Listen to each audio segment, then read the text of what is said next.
still at me, but don't know why. She waited.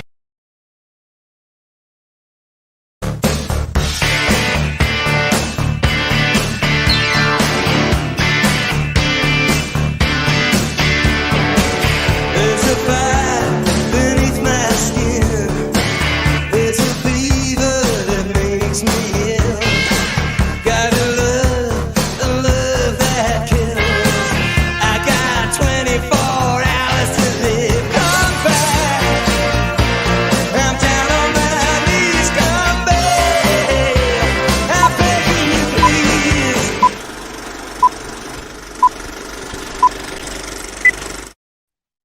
Hey, what's up, kids? How you doing? So, I hope everybody is having a good night. I'm going to be doing some work, and this right here is a painting I'm doing of Andy Smith's First Man characters. I've had this idea for a while, sketched it out in my sketchbook, and yeah, so I'm just hard at work on that and just taking a break. I moved my studio around completely today, so that was a bit of a big deal. Now you're probably saying to yourself that it looks the exact same as it's previously looked, and you would be correct. The only difference is it's in a completely different room. So the studio space that you're seeing here, God, this hat's a mess. The studio space that you're seeing here is one that's somewhere else. I basically moved it diagonally to a room that's going to allow me to have doors I can shut and work and create a little bit of an easier workspace. So here we go. So right now I'm roughing in the penumbra figure. And again, I'm working in acrylic. This was actually a old painting that I had, and I was that I had started and wasn't going to finish. So I made the decision to just go in and use it as a canvas and just work over it. So you can see that there's a painting somewhere under here. And then I just thought I'd do some Bob Rossin tonight. I'm going to take a break because I am a little too unsteady to be working on. Let me see if I can get this to work. I hate when it does this. Hang on a second, guys. What's up, everybody? Hold on. There we go. That's a little better. Let's go into StreamYards. We've got Hail Chat from American Comics Company. How you doing, brother? Just at work and yeah, doing some stuff. And so, I usually I worked on Nosfero earlier today, and then I got, my wife and I had the realization that since things are going, hey, Aldous, what's up, brother? We had the realization that my studio setup, which was in our living room, was not going to work long term. And so I basically moved every single thing I owned from that room over to this other room over here, which is smaller, and we can kind of box this off. It's got, 2 doors in it so I can work, not have to worry about the kids making too much sound. And so, yeah, so I said to myself, it's funny, when I first started, I don't know if you guys know this, but Andy Smith did the cover to my first professional job, which was a comic book called Threshers. And I did that when I was 17 years old, and it shows. But Andy Smith did the covers for this publisher called First Light Press. And so it's been kind of cool to kind of get to know him as an artist and as a friend. Hey, what's up, Jeremy Burtz? How you doing? And so I was trying to come up with a way to do a painting. And there's certain things. Hey, what's up? No. Good to see you. Stay there. And so it was kind of cool to think about, well, what am I going to do with this? If I were to do a first man, and it's not really a first man piece. Actually, this is another character who is sort of proto first man, if you've read the book, and who dies. And I wanted to do a spoiler alert, but I wanted to do a painting of her kind of holding him, lifting him up into the clouds, a very classical sort of pose. A little bit sexy, a little bit exciting. And what's great is that the characters that Andy draws and puts into first man. Hey, what's up, Stephen Rockwood? How are you doing? I wasn't sure if I was going to be streaming tonight because after I was moving everything, I will tell you this. I will confess this to you. the wonderful chat and fellow comic skaters here. Um, I am not as young as I once was, and moving all of the dang furniture from this room into the other room, I'm pretty sure I hurt my back. So, yeah, Threshers by First Light, the one Jeff Johns wrote for, I have no idea. It might. I don't know if he wrote that one. I couldn't tell you. It was so long ago. I have it kicking around over here somewhere. But yeah, it was.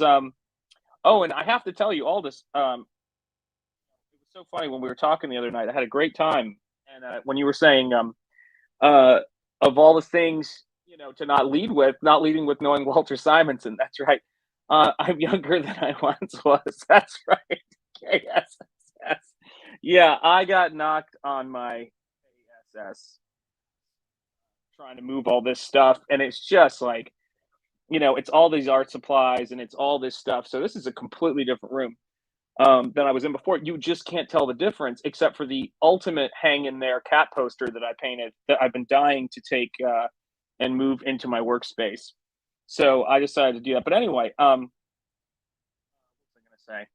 Shoot, it's gone now. But yeah, that job was like a while ago. Oh, I know what I was gonna say. So Aldous, you had asked me why why I didn't lead with meeting Walt Simonson, and I will tell you, or talking to him on the phone. Hey, OC Steve, what's up, brother? We had Mark Polton. Oh, wow, awesome! Monday Night Mayhem and pitched. Oh, that's crazy.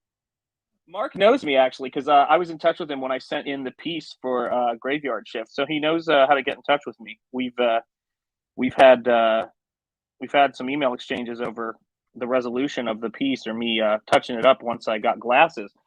But basically, I met Todd McFarlane when I was 14, and he gave me an original piece of artwork. That's the best comic story that I'll ever have probably in my life. I was 14, changed my life.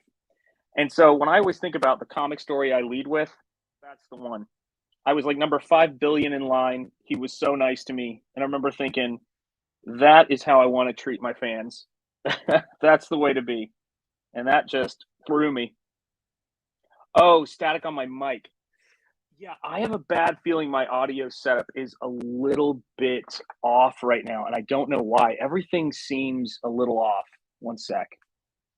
Let me just see what I've got here. Hang on. Audio. Oh, of course. Here's why it sucks. Hang on a second. Wait a second. Whoa, guys. This ain't good. Oh, well, that could be a problem. Hang on. Alrighty. Let me see what's going on here. One sec. Let's see if that does anything. Mike. Huh. This might. No. Huh. Isn't that something? All right, 1 second here. What the heck is this then? He asked himself. My mic should be sounded terrible based on what I just found. Hang on. Try this. And then I'm going to turn this down. How is that? Is that better, guys? Let me know. Is that better? So my blue snowball was unplugged and you were getting it through my AirPods as if I was making a phone call to you, which isn't good. So again, yeah, when I moved all my setup, it pulled all of the cables out. So it's been a little bit dicey. So yeah, so I'm working on an acrylic painting inspired by Andy Smith's First Man. Go back, First Man, if you have not yet. And the really fun thing about doing this, oh, good, it is better. The great thing about doing this, the fun part about doing this is, besides the fact that even though I never met him, Andy, I was a huge fan of Bart Sears and Andy Smith, and Andy Smith was just kind of like, I always thought, oh, well, that would be really cool to meet those guys. And so when I went to this comic convention in Baltimore, it was the Diamond Comics Distribution Convention. They basically pitched that. I said, they said, we're developing this book. And I said, can I show you my portfolio? They saw my portfolio. They really liked it. And I basically said to them, the book that you're drawing right here should look like Andy Smith's artwork, the artwork on the cover. It looks so good. And that's why I was interested in the job. And so I ended up getting the job. It was my first pro job. I was 17 years old, I think it was, or I was 16, I think, when I got the job. I can't really remember. Maybe I was 17. Yeah, it was pretty crazy. I got that job and worked for $30 a page and got it in on time somehow by some miracle. And that's the way it goes. So so this is my idea for a kind of just a fun, dramatic piece for inspired by First Man. So let's see here, and let's see which angle works best. That angle works pretty good for you guys, but it's not that great for me. So let me see if I can make it so that it's good for me to paint to. There we go. That's a little better. And I'm not really using anything fancy. I'm just using a disposable paper palette. And you can see when I work in acrylics, I'm a little bit more noodly because I can, just kind of smudge things around. But I think that, when I take a break, when I'm on, a muscle relaxant or two, don't mind saying. And no, it's not that bad, but it's close. When I'm rocking the Advil, and it's probably not a good idea for me to, I was working on Nosfero this morning anyway, but I was like, I probably shouldn't try to work when I'm in pain. It's never a good idea, but I'll do this because this is a little bit easier. But we got people in the chat. It's good to see you guys. Thanks for coming by. So this is going to be just a really fun sort of tribute piece. I've always liked those, the superhero piece where, the superhero's partner or, Batman or Robin or whoever it is has just been taken out and the other character is kind of like cradling them and kind of like, oh no, said person is dead. And even though we didn't really get that moment with Penumbra, I just think it just was an image that popped into my head as being kind of classical, being somewhat, Greek classical work, because I think that's what Andy does with his superhero stuff. He kind of has this really great classical sort of feel, classical hero feel. And I mean, heroes going back. You've even got a character that's coming up that's the main villain called Adonis, which is a great reference to mythology. I think Joseph Campbell even talked about and referenced Adonis in one of his things. Don't work on painkillers. That's another story. No, hey, listen, I'm telling you, it was almost to that point. It was almost to that point. I was definitely feeling like I might need some muscle relaxants. But you know how it is. If you turn your back the wrong way, and it's never doing the hard work. It's after you do the hard work.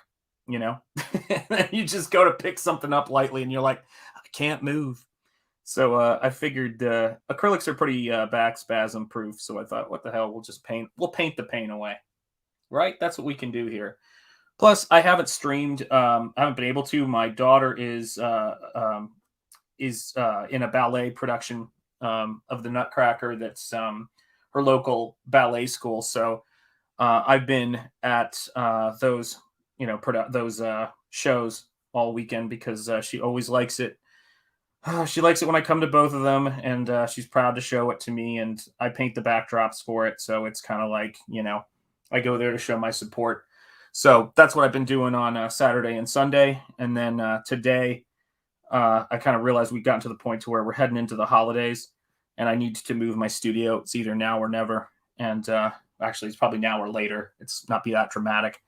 Let's see here. Inversion benches are awesome for back pain. Okay.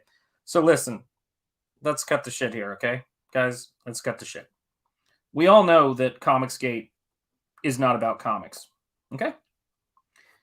It's a fitness group masquerading as being about comics. Because ever since I've gotten into Comicsgate, I've been thinking, God, I need to get healthy. And every single Comicsgater I know is like, I really need to get healthy. So I am here to listen to your fitness tips, people, because this ain't gonna last if I don't start taking better care of it. As my boxing coach used to tell me, you need to Sean, you need to take better care of your meat vehicle, brother. So that's where we are. If this is a fitness group, we're not doing well. So true. So true. No. It's about boob. There you go. Well, I've got that covered. If it's about boobs, holler at your boy, Sean. I'm here to help.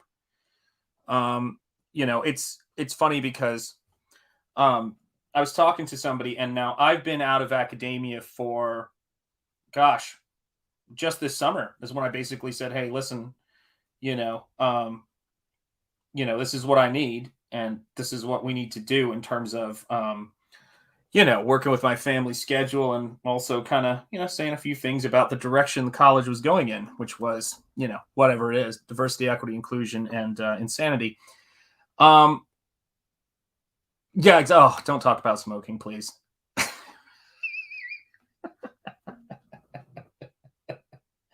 Oh, no comment. Kids may be watching, but this is the thing about it. Yeah, I'm old man and I'm hurt. Yeah. So here's the deal. I had that conversation with them, and I was basically like, I mean, I won't go into details, obviously, with it, but it was a conversation. And the thing that people have to understand about, or you don't have to do anything, frankly, as you know, it's like, I hate starting with that sentence because I'm like, the thing that's difficult for me to convey is what it's like for artists when they're when an artist is in a place where you are slowly made aware of, and it starts in college, what you are and aren't allowed to paint. That's right. Scotch is the key. But when you're not allowed to paint what you want to paint, starting in college, it's, oh, well, as a man, do you have a right to say that? And I'm talking about your male professors, your like, it's so obnoxious. Like, and you're like going, well, I just want to paint figures, but don't you think, like, it's all just a lot of the Marxist feminist particular worldview, that you basically get applauded for painting figures that look like nothing. And if you know how to paint, it's kind of like boxing. I keep snagging on something on here. I'll have to fix that. Looks like that canvas split. Or is it paper? Is that the paper on the back? Yeah, paper splitting off. So if you hear a tearing sound on here, don't panic. But it's the gym and was asked to leave. Apparently, smoking while you're on the rowing machine is frowned upon. Hey, I've seen fighters in boxing. Like, I loved hearing stories of Mike Tyson smoking cigarettes before a fight, and I just thought that was hilarious. But this is the deal, guys. Is it you get told all of these things that you are and aren't allowed to paint. And so I'm getting Nosfero ready. I'm working on that book like crazy. I'm talking about before it launched, before it's at the point it's at now. And I mean, I am just working my tail off trying to get together. I have no idea how it's going to do. I really don't. I have hopes, and I'm giving it my all. And I've, done 2 art books before, but that doesn't tell you much of anything, right?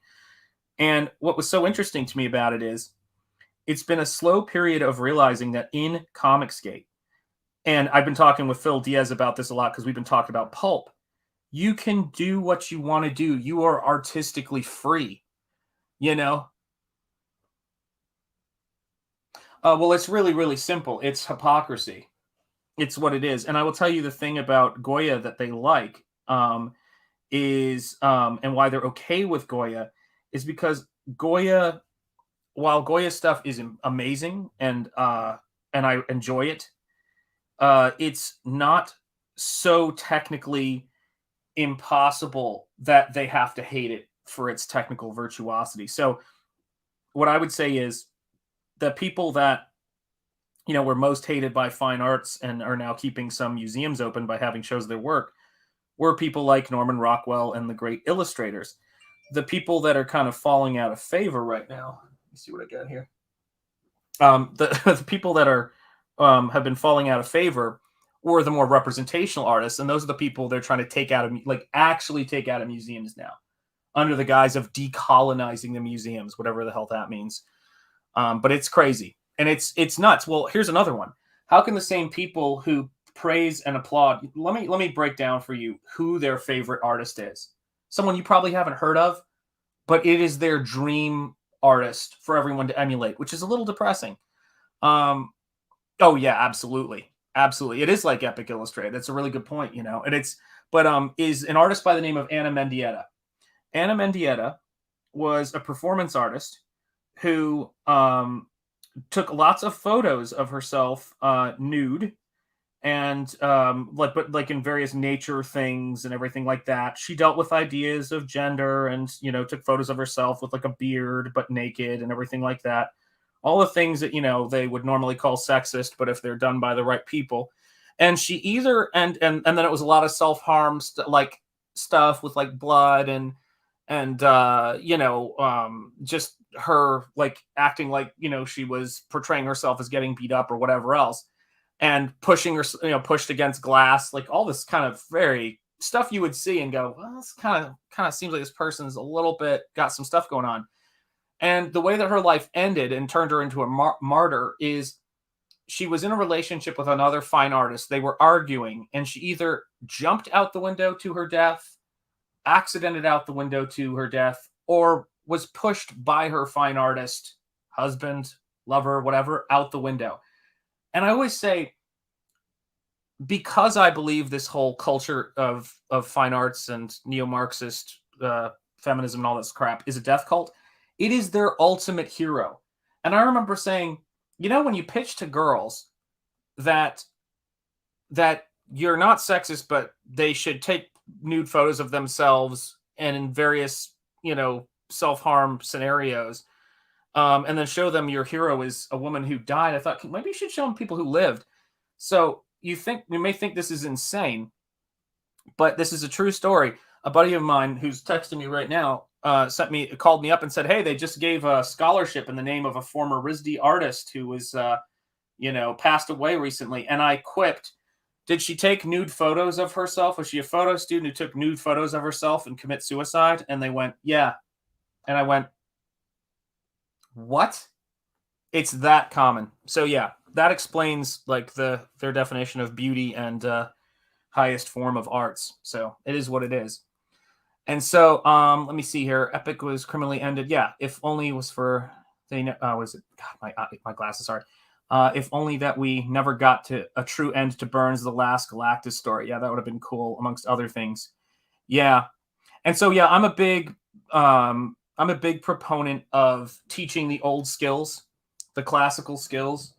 And I was saying to Phil Diaz today when we were messaging back and forth, we were talking about pulp and all that kind of stuff and doing a show about it at some point we're thinking about.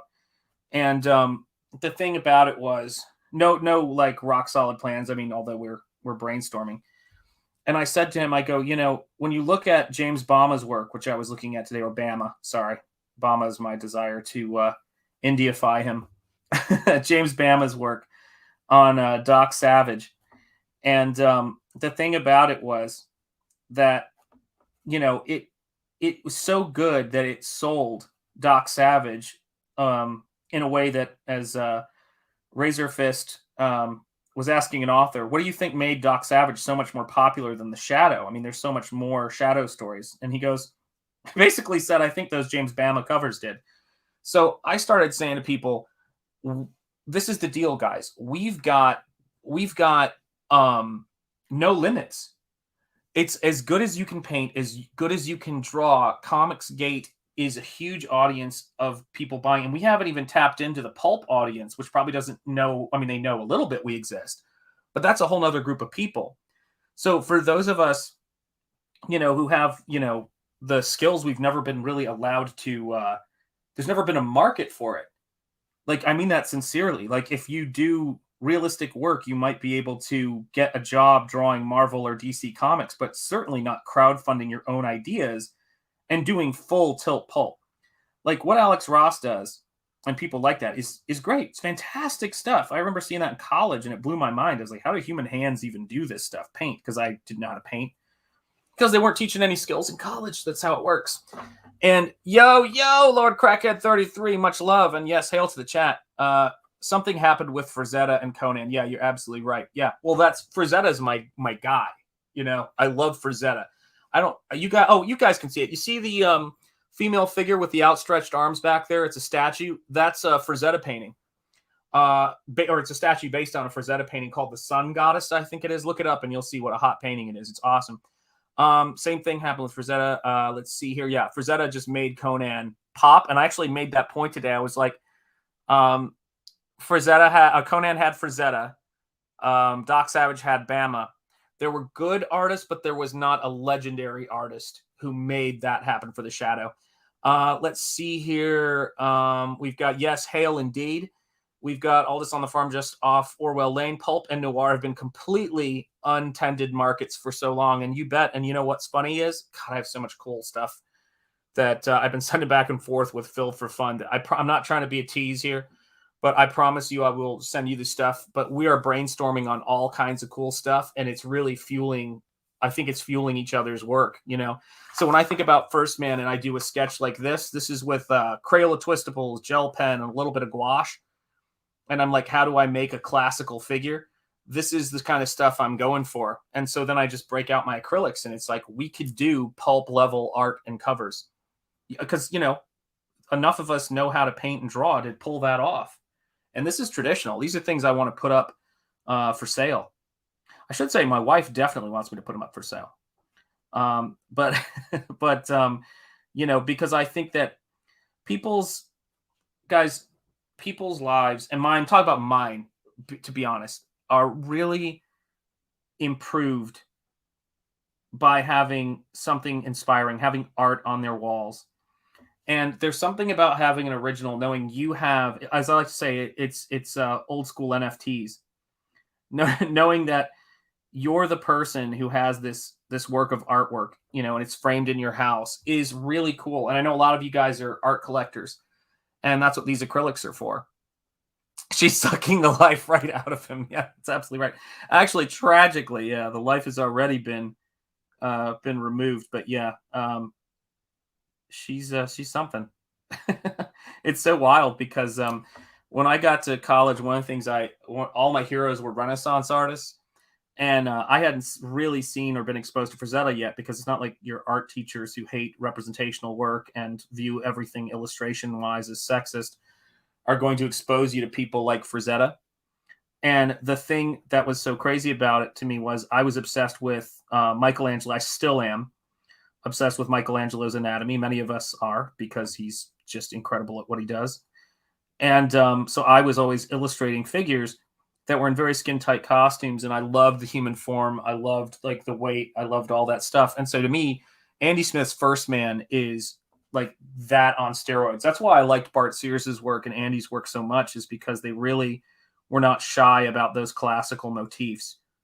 And even though I know he's elsewhere right now, he's a part of some comic book funding thing.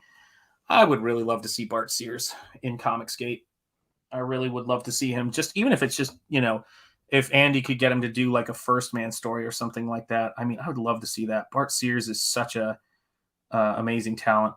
And so, I mean, I don't know if any of you guys follow him on Instagram or things like that, but man, can that guy just throw down. I love his style. And it's like, of course, Andy Smith is easy. We got Andy Smith. We got him here, man. You guys can back his comic right now, man. You know? Oh, all this is saying that's let me see. Okay, holy cow. You guys chat sometimes really fast. American Comics as well. Thanks for swinging by the stream. Awesome. Gonna need a pine box after her. Or lots of Jack Daniels. You know, listen, whatever fickles your fancy. That is a semi-recognizable now that I'm working on a video for, hoping to have it done within a week. Oh, cool. Most of the people who have hate on representational art are bad at making it. You're absolutely right, because they are either lazy or they suck. Yeah. And this is the thing about it too. I had a student who I won't name because I'm not going to put her in, you know, in psychopaths, you know, path. But I had a student who came off to college and had won an award for the Junior Wildlife Duck Stamp. Now, if you don't know how hard that is, like, that's crazy. That's like getting into Harvard or something like that. That's a very difficult thing to do. So she was 18 and under, and she had her painting turned into a national stamp. And during freshman year, she was having all kinds of trouble. Teachers were like, this kid is so difficult. and my studio mate met her and got a chance to teach her. And he was like, there's nothing wrong with this kid. And what the problem was is she was so good at representational painting, and they were trying to break her of that. They were trying to be like, you need to loosen up, smear paint everywhere, this and that. And she was going like nuts because she could smell bullshit and she knew how well she painted. And she was like, why? And the reason why they needed her to not paint representationally is because they couldn't teach her how to do it better, because they didn't know how to do it themselves. It's horrendous. Oh, yeah. Make sure to, oh, thank you guys. Make sure to keep the signal going. Like and sub. I wonder if Graham's two-fisted manly tales will have a pulp style cover. Seems perfect for a pulp style. Yeah, I don't know. I mean, Graham is cool, man. Graham is the eagle, baby. That's the way it is. And I'm excited to get his book too. But it's like the figure is such a, I don't want to, it's not the most complicated thing, but it is a very complicated thing. And I always want to make sure when I'm painting it that it's not complicated in well, it's complicated in a few ways, but the way that I think it's the most complicated is grabbing those shapes of light as the light falls across the form. And so like when you see, let me see if I can get it to where you guys can get a better look at it. When you see something like that, you can see that there's all of these little different shapes in there that make the thing work. So they're the shape of the lips, the silhouette of the face. It's all of it. Let's see. If your talent exceeds your teacher, find a new teacher. That's a hard moment for someone just entering adulthood. Yeah, it is. Yeah, especially when you're going to an art school that's supposedly, the most prestigious school, and you get there and you realize, wow. Well, actually, and I will say this, thank God my friend was working there, because he saw her and he did an independent study with her or something like that. And she was happy as could be, because he would look at her stuff and say, you can improve it this way. You can improve it that way. But if you can't, if you don't know how to paint, you can't teach people to do things you yourself don't know how to do. It sounds like an obvious thing, but you'd be surprised at how well the mental gymnastics of certain pockets of academia have believed that those who can't should advise everyone else. And I don't even mean that those who can't teach thing, because that is what it is.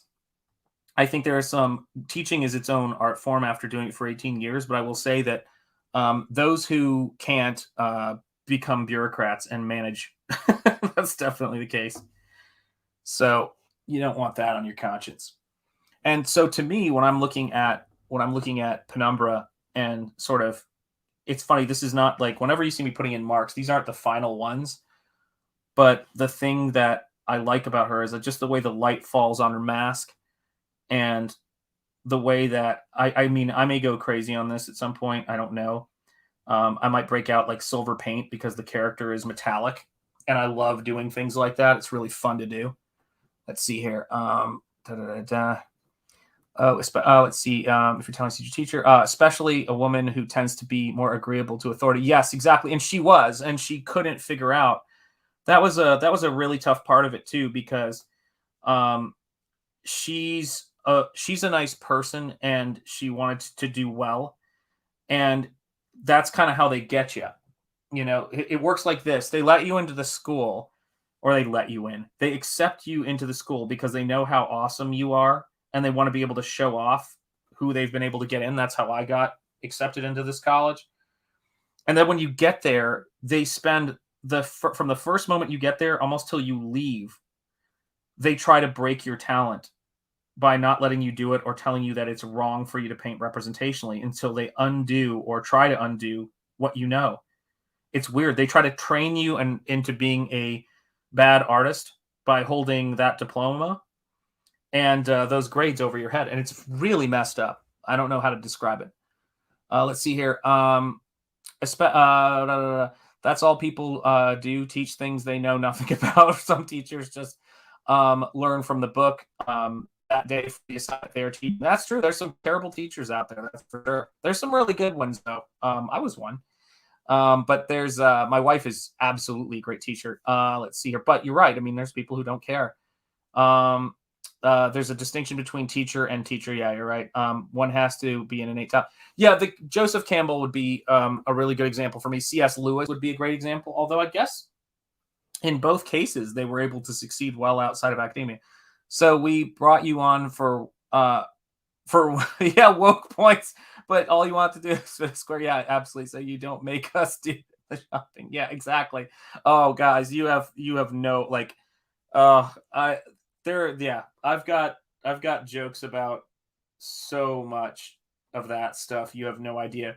I'm sure they'll come out the next eventually when Gabe and I are streaming or when I'm streaming with other people, because yeah, everything, all of the insane things that you imagine would be the case are the case. They are. They absolutely are. And being skilled and good at your job, when you are from a particular background, makes you less likable because it doesn't fit the narrative. Success does not fit the victim narrative that people want to write. And one of the things that is what I said to one of the things I said to Ethan, because he had talked about this on a previous stream. We're going way back probably. But he was talking about his hatred of the whole victim narrative for people of color, which did not fall on deaf ears when it came to me. And I wrote him and I said, I want Hank Azaria, the guy who voiced Apu, to make a formal apology for apologizing. And I told him, I'm not afraid. A country of 1.3 billion people to our 0.3 is not worried about The Simpsons. In fact, a lot of people think it's hilarious. And I said to him, I'm a fucking lion. So, and he had made that comment that he thinks that, he wants to be around people who are lions. So yeah, that's that. And I agree with that. I mean, that's two of my favorite fighters, twin brothers who are hilarious. And I hope pick up their game a little bit if they want to face people like Canelo Alvarez. Their thing is, their brand is lions only. And I fucking love that brand. So let's see here. Oh, we've got Rob the Replicator. What if you're unlikable to begin with? Yeah, Rob, let me know if you want a link, man. I'll send you a link if you want one. Just let me know. So we brought you on for blah. What if you're unlikable to begin with? Wish I could hang out and watch the chat, but sadly it's late here. Yes, absolutely, it is. It's like 1:20 in Orwell Lane. Take it easy, all, and I'll catch the rest of the replay back. No, sorry if you haven't yet. Thank you so much. Rob is asking for a friend. That's right. So that's jokes on me. You don't have friends. I don't have friends. Guys, listen.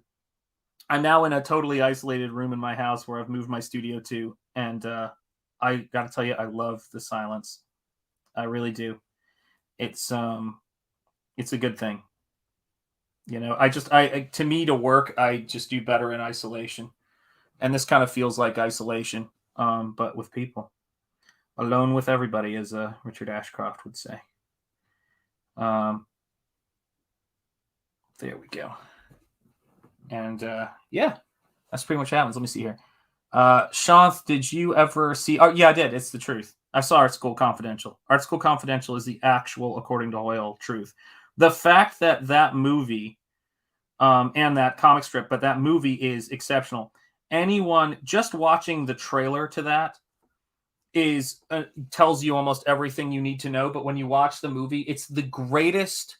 The critique sequence is exactly what I experienced my freshman year. I actually learned freshman year of college. How's this for depressing? I learned freshman year for college that if I spent absolutely no time on my homework and just did something that was completely absurd, that I would get a better critique than if I tried. And so I just stopped trying in those classes where I could pull that off. When I finally did get a teacher or two who tried to critique me, even though their skill set wasn't very good, in many instances, some were great. I did have a couple teachers who were amazing, and they, of course, were all part-time. Very little of what I learned came from my full-time faculty who were being paid very well to do their jobs, and not doing a great job. But yeah, by the time I got that teacher, I was just elated the first time someone told me I was doing something wrong that actually made sense, as opposed to, like, how do I describe this? At my college freshman year in the drawing class, they had us take our newsprint, put it on the floor, put our charcoal sticks on it, pour water on it, and jump up and down in some kind of bizarre primal bullshit. and all of my drawing teacher did was talk about following around the Grateful Dead, and then try to hit on students who were younger than his daughter, while trying to gently let down the former freshman girl who was hanging around the classroom now that she was a sophomore and he was disinterested. So yeah, that was one of my drawing teachers freshman year, and I remember thinking, "You're so pathetic." Let me see. I got critiqued by my teachers all the time. Rob, you're not smart enough. You should leave. Yeah. Oh God, if only people had asked me to leave, I probably would have been better off. But I did leave eventually, folks. Comicsgate lured me. Let's move this camera in. Let's have a really quick snap zoom there. There we go. Mo Biggs is here. All right, all right, all right. Mo Biggs is here. That's right. Just keep living. That's what the McConaughey says. Green lights. Now, Mo, are you from Austin? Can you get away with saying that? Because I think you got to be from Austin, Texas. That's the key. Hail, Mo Biggs. I actually have that book, man. I actually love Matthew McConaughey, man. He's got his moments for sure. But I got his book, Green Lights, because, yeah, he's a legend. He's been through some shit. I'll tell you that. Some of the shit he's been through, you might be surprised to know. Mo's Australian. There you go. Some of that stuff, I'm from SoCal. Some of the stuff that McConaughey has been through was his exchange trip to Australia. So he spent some time in the land down under, as they say. There we go. So I've got this. Yo, Mo Biggs. Yeah, is Mo an honorary? See, I sort of feel like we're getting to a point in Comicsgate now where people can become honorary Bogans, honorary Australians. So I hope that's the case, because I got to score some more Bogan points, if that is. I got to get it together. There we go. And so at this point, when I'm doing this painting, it's a lot of, God, the light's on. That's why it's giving me a terrible glare. The biggest trick is to not get it to warp, because the camera's at an odd angle. So it's kind of a little bit more like that, but you get the idea. Let me see here. Wow. Hey, Mo Biggs, Replicator, and Jeremy Burt's. Good to see you all. Yeah, you guys are, the chat's hopping tonight. Hail American Comics Company. People sometimes confuse me with my colorist, Cletus Spogenton. Yeah, absolutely. Yeah. Well, I grew up in Chattanooga, Tennessee. So we have our, I don't know if we're sophisticated enough for Australia. Ghost piping, nice. That's right. That's right. Let's see, but I'll honorary Aussie hood unless I have to spell it honorary. Yeah, well, we may have to launch a rescue mission to our brethren in Australia and see where it goes, So when I'm working like this, the fun part about it is I get to, I use the small brush to do detail for a bit. And you guys can kind of see, this is my, as I mentioned before, one of the reasons why, oh my God, my back is killing me, guys, but it's fine. I mean, it's not killing me. I had my appendix rupture and drove myself to the hospital. I can take this bullshit. But this is the thing. I got yelled at by a doctor when my appendix was perforating for that, because they asked the person with my license plate to move their car. I said it was me. And he goes, have the person who drove you here move it. I said, I can't. I drove myself. And he looked at my x-ray and just went off on me. He's like, you could have passed out, you jackass. I was like, dude, I don't get knocked out. I'm like Carl Froch, man. I don't get knocked out, baby. Of course, then I passed out from the pain about 15 hours or so later when they made me wait for surgery. So that was, it's only true 50% of the time. It's true every time. Oh God, it's him. That's right. He heard the summoning call. Let's see here. Mike, the thumbnail I'm going to do for Thursday. Joel Allison. Let's see here. Mike, the thumbnail I'm going to do for the Thursday troll. Camel Moon, use the chain rush. That's right. Hail American Comics Company too. Yeah, absolutely, guys. So this is the part where I, get to use the paint a little bit more, drastically, because I can, once I get in a few of the sketch details, I like to go in and get, a nice dose of black paint there. Michael always talks to me about, the black levels which are a big concern, and I've learned a lot from him about it. I mean, he told me sometimes he can't get to sleep because of thinking about it. And I mean, some people are dedicated to their craft, some people aren't. I don't know. Do you want to get? This is my attitude, people. Do you want to get to Bancroft level, or do you just want to freaking go and sit at home on the porch like a child? I mean, for me, Bancroft. That's what it's about. Period. He's done so much for me, and yet again, I still feel like he owes me for some reason, and I can't figure it out. So, Michael, if you could let me know what it is that you owe me. I just feel like it's substantial somehow. I haven't figured it out yet. And I feel like Ethan also owes me. Your boy Zach, I've never met him, but I feel like he owes me somehow. It's getting worse and worse. So I'm going to have to talk to somebody about it. I don't know where this owing thing comes from. But, we'll get to the bottom of it somehow. It could just be insanity, which is what I think it tends to be. All levels now. It does keep me up at night.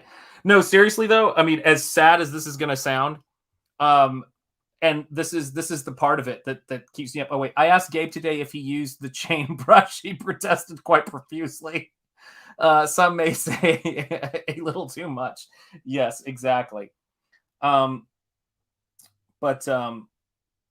it's a funny thing because when you're printing books, the amount of stuff. I wish that we could use the double meaning there to create more comedy, but the sad reality is your CG creators that you back are spending serious amounts of time worrying about the print quality and pre-press and ordering that second proof, which I've done quite a few times. If only we weren't nerds, it would be so much better. There we go. So now I've got some dark in there. Shanth, if you start talking about feelings, I'm out of here. Well, listen, I'm going to tell you something right now, Rob. I don't feel feelings, and I don't like people who do. I do not like the way my feelings make me feel. Period. When I was in the hospital and my appendix ruptured and I was in there, and I mean, it's some pretty big agony. I asked them if anybody had a mirror they could bring me because the pain was so bad so that I could look into that mirror and tell myself to suck it up. That's what it's about. Yeah, ditto. Yeah, absolutely. I'm done with the feeling stuff. To hell with that. I'd rather talk about things like pie and why don't I have any. And as I get more confident streaming, this will be the sign that I've arrived as far as I'm concerned in Comicsgate. This will be the sign that like my streaming ability is where it needs to be, is I will feel comfortable grabbing my phone and doing a pie run. Until then, I am just a novice sitting at the feet of greater Comicsgaters who are willing to go and get pie. I feel like D-Wag would go get pie on a stream. I feel like that's something that D-Wag would do because he gives a shit. That's what that's about. Would Cecil grab a pie? No, I think he'd have one brought to him, but that's not the point. Let's see here.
unmute. How's that? So, can you guys hear me now? I would never mute Sean. He praises me too much. Just absolutely right. I'm gonna praise till it hurts. So no audio, no need to embarrass him. So so here's what happened. Let's see when that was. Can you guys still hear me okay?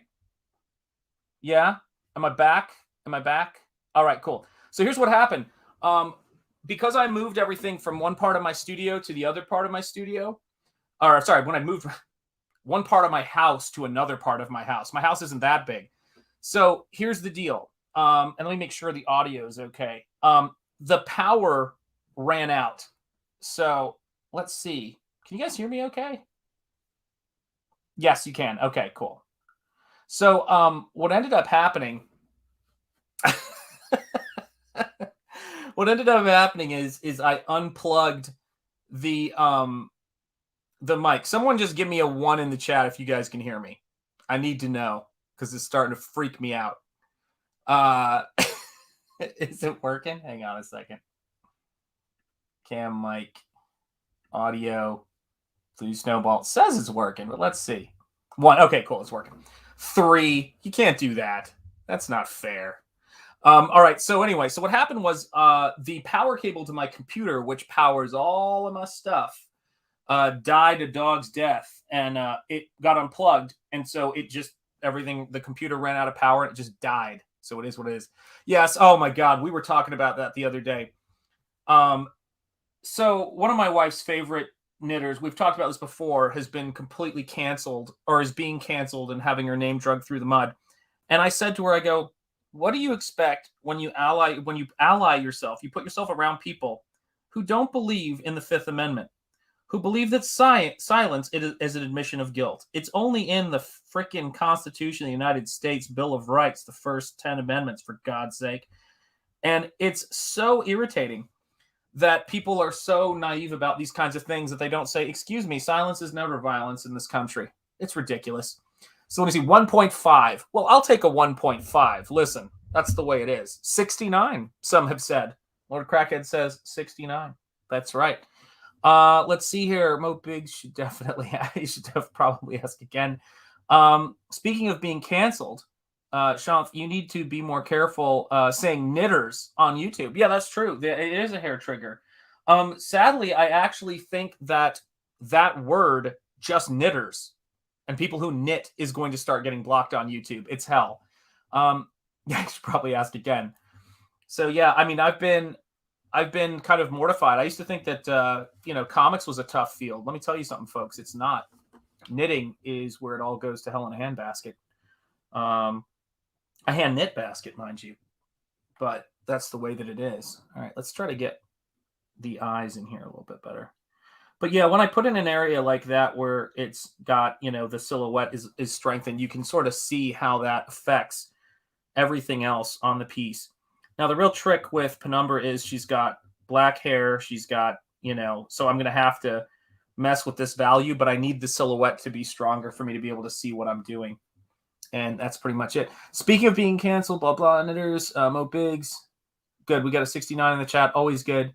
The savage world of knitting is no joke. Yeah, because people, it's easy. All you got to do to cancel people, like, listen, guys, if you want to cancel people, let's say some of you are like, I feel like being a sociopath. How can I do this? And boy, did I have to learn this lesson as a teacher. All you got to do is find someone who is nice and empathetic and test their empathy by pushing their boundaries, and then push them until you realize that they will not say no to you. And then you worm your way into their life and destroy it. And that's exactly what this person did. And I think that, when I see Ethan trying to help people, what do you say? Yeah, I try not to. I always try not to. But this is the thing, it's like you think it's just in, in knitting culture or even SJW culture, but it happens everywhere, and people need to understand that, Ethan was not burned by SJWs at the start of Comicsgate. It's not who was burning him.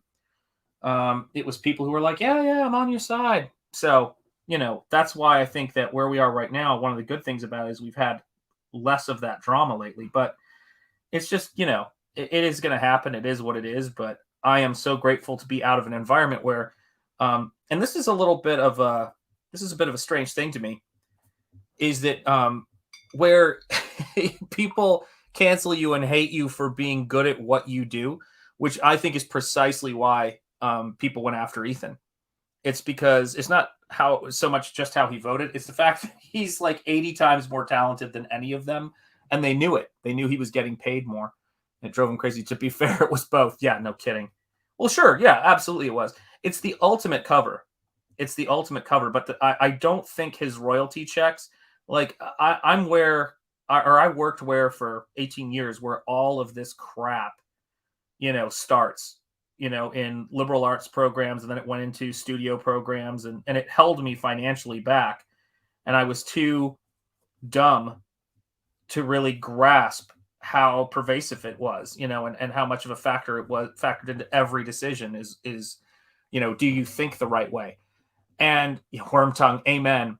But this is the deal, guys. You have to understand, it's like the only way that people had beaten Ethan probably at that company was in presidential elections. When they lost that, they realized they were inferior to him probably on every single level as artists. The guy created the Green Lantern emotional spectrum. I don't even read Green Lantern, and I know what that is. I didn't find out about Ethan's work and get into his work until Comicsgate. I was just looking at other stuff. I was never reading DC, and he pretty much made that world. It's crazy, man. Oh, let me see here. God, I can't barely see anything here. Sorry, guys. It's my glasses. They've canceled EVS not because of his skill. They have no skill and don't know it when they see it. They canceled him because he was not like them and didn't think like them. Yeah, exactly. But I would argue that is a skill to not think like them. But I know what you mean. Tommy, yes. Just listened to Comics by Perch video about cancel culture, on which he did a good point of it being just control. Yeah, it is. It's a type of narcissism that is. Let me explain how do I word this? If it was just politics and how you voted, then you wouldn't be seeing, and about being a person of color, all stuff, you wouldn't see so many people of color and so many women and so many people who were liberals getting canceled. It really is just a total resentment of success. And yes, it's tied into that, but I think what they have to do is they have to accuse you of being something beyond even what you are before to make it happen. That's what's so messed up. It seems crazy to imagine Ethan being called a Yahtzee, to use Clownfish TV's. I believe they were the people who first started using that, but it's really kind of crazy to think about that's what they went to. The guy's got kids. Hey, what's up, John? Good to see you, man. They fat shamed EVS by forcing him to work with Kale. Yeah, and Comics by Perch, he's been crushing it lately. The one he did explaining, the recent video he did explaining, oh God, what is it? Dang it. Oh, chain blocking and, what the model Kickstarter's, going to be moving to must be absolutely terrifying to gatekeepers. Absolutely terrifying. They're fucked. And I think they know it. I said to my studio mate today, I was talking to him, and I said to him, it would be like if you could get a BFA degree or any advanced degree by just racking up credits from the best teachers you wanted to take classes from. The teachers who aren't good at their job and whose classes you're forced to take as requirements would be screwed. And all of the best teachers would be doing really well. Adjuncts would be making more than people, what full-timers could make now if they could do that. But that's not how it's ever going to work because it's too bureaucratically controlled. It doesn't pay to love teaching. They made a movie called PCU. I remember that movie. Interestingly enough, Jeremy Piven, his hair hadn't fully come in yet back when he made that. Is about PC culture in colleges and wrecking it. It really was ahead of its time. So was Art School Confidential. I'm telling you, there are some great movies out there. If you have not seen PCU, and if you would, it's laughable, like how accurate it is. PCU and oh God, what is another one? PCU and we were just talking about it. Dadgummit. Oh, Art School Confidential. Check those out if you want to laugh. My back might be affecting my brain, but that's all right. So be it. Let's see. Oh, new comments. Sorry, gotta scroll. PCU was an awesome movie. I was gonna major in Game Boy because of it. Damn, you hit the nail on the head. Laugh out loud. CG, where the talent can soar. You've got it, guys. This is the thing. Okay, all right. God, I sound like Joe Pesci there for a minute. This is the thing. Okay. It's like Joe Pesci and Lethal Weapon. Leo Getz. I want you to take a look at what I do for fun up there. Okay, let me see if that'll focus. So that is a painting that I did as a joke. It'll focus in a second, hopefully. Let's see if I can get it to focus. Oh, there it goes. That is a painting I did as a joke that is the ultimate cat poster that says hang in there. It's a tiger hanging from a branch with pythons or some kind of tree snake climbing towards, about to bite him, as a kingfisher is about to land on the branch, and he's over a giant series of waves filled with sharks. That was my painting that I did for fun because I wanted to make the ultimate hang in there cat poster, and it's a giant, large-scale acrylic painting. That's what Comicsgate has, people who do. We have people who do animations. We have people who do all kinds of amazing stuff. I was looking at we're at the tip of the iceberg right now, skill set wise. I do believe 2022 is going to be our year to really just crush it. Let me see if I can get the angle on this light just a little better there. It's because of the ripples on the canvas, unfortunately. So I got to always tip it to kind of stay ahead of it. But yeah, I mean, there's some cool shit being done. They tried to get it. Let me see here. Oh, damn. Oh yeah. Let me scroll back. CG is where the talent comes. John said that. Tommy says, Perch did point out that the people who are subjects to cancel culture lean on it sometimes themselves. Personally, I prefer when the cancel from our side is with money and attention. I'd agree with that. Don't hate, create. And I thought that was great when Michael said that. They tried to get it going back in the 90s, but big tech wasn't yet powerful enough. That's true, to shut anyone down, and it won't be big enough to do it once things are decentralized. General public wasn't going for it whatsoever. American Pie is a good movie as well. No one ever forgets their first piece. Michael, very good point. John, hello at Michael Bancroft. Indeed. Hey, John, says Michael Bancroft. I went to 2 colleges for 5 years. One was a local community college. The other was a liberal arts college. I dropped out of the liberal arts. Community college had way less weirdos. Yeah, it's absolutely true. Guys, listen. Oh, dear. We've got we've got someone who needs to get gone from here. So if I've got any mods in the chat, if we could block our link, whatever the hell that is, sharing thing. I've seen those before. Let's get that out of here. You stole that line? Who did you steal that line from? Tell me where you stole that line from, Michael. Inquiring minds want to know. I can't believe I actually unplugged my computer accidentally while I was moving stuff. That's so embarrassing. Mo Biggs. Should I ban the bot? Yeah, ban the bot for me, Mo. Got him. Nice. Got him. Love to you, boy, Zach. But yeah, Zach's been killing it on a lot of his videos lately too. But I feel like Perch is a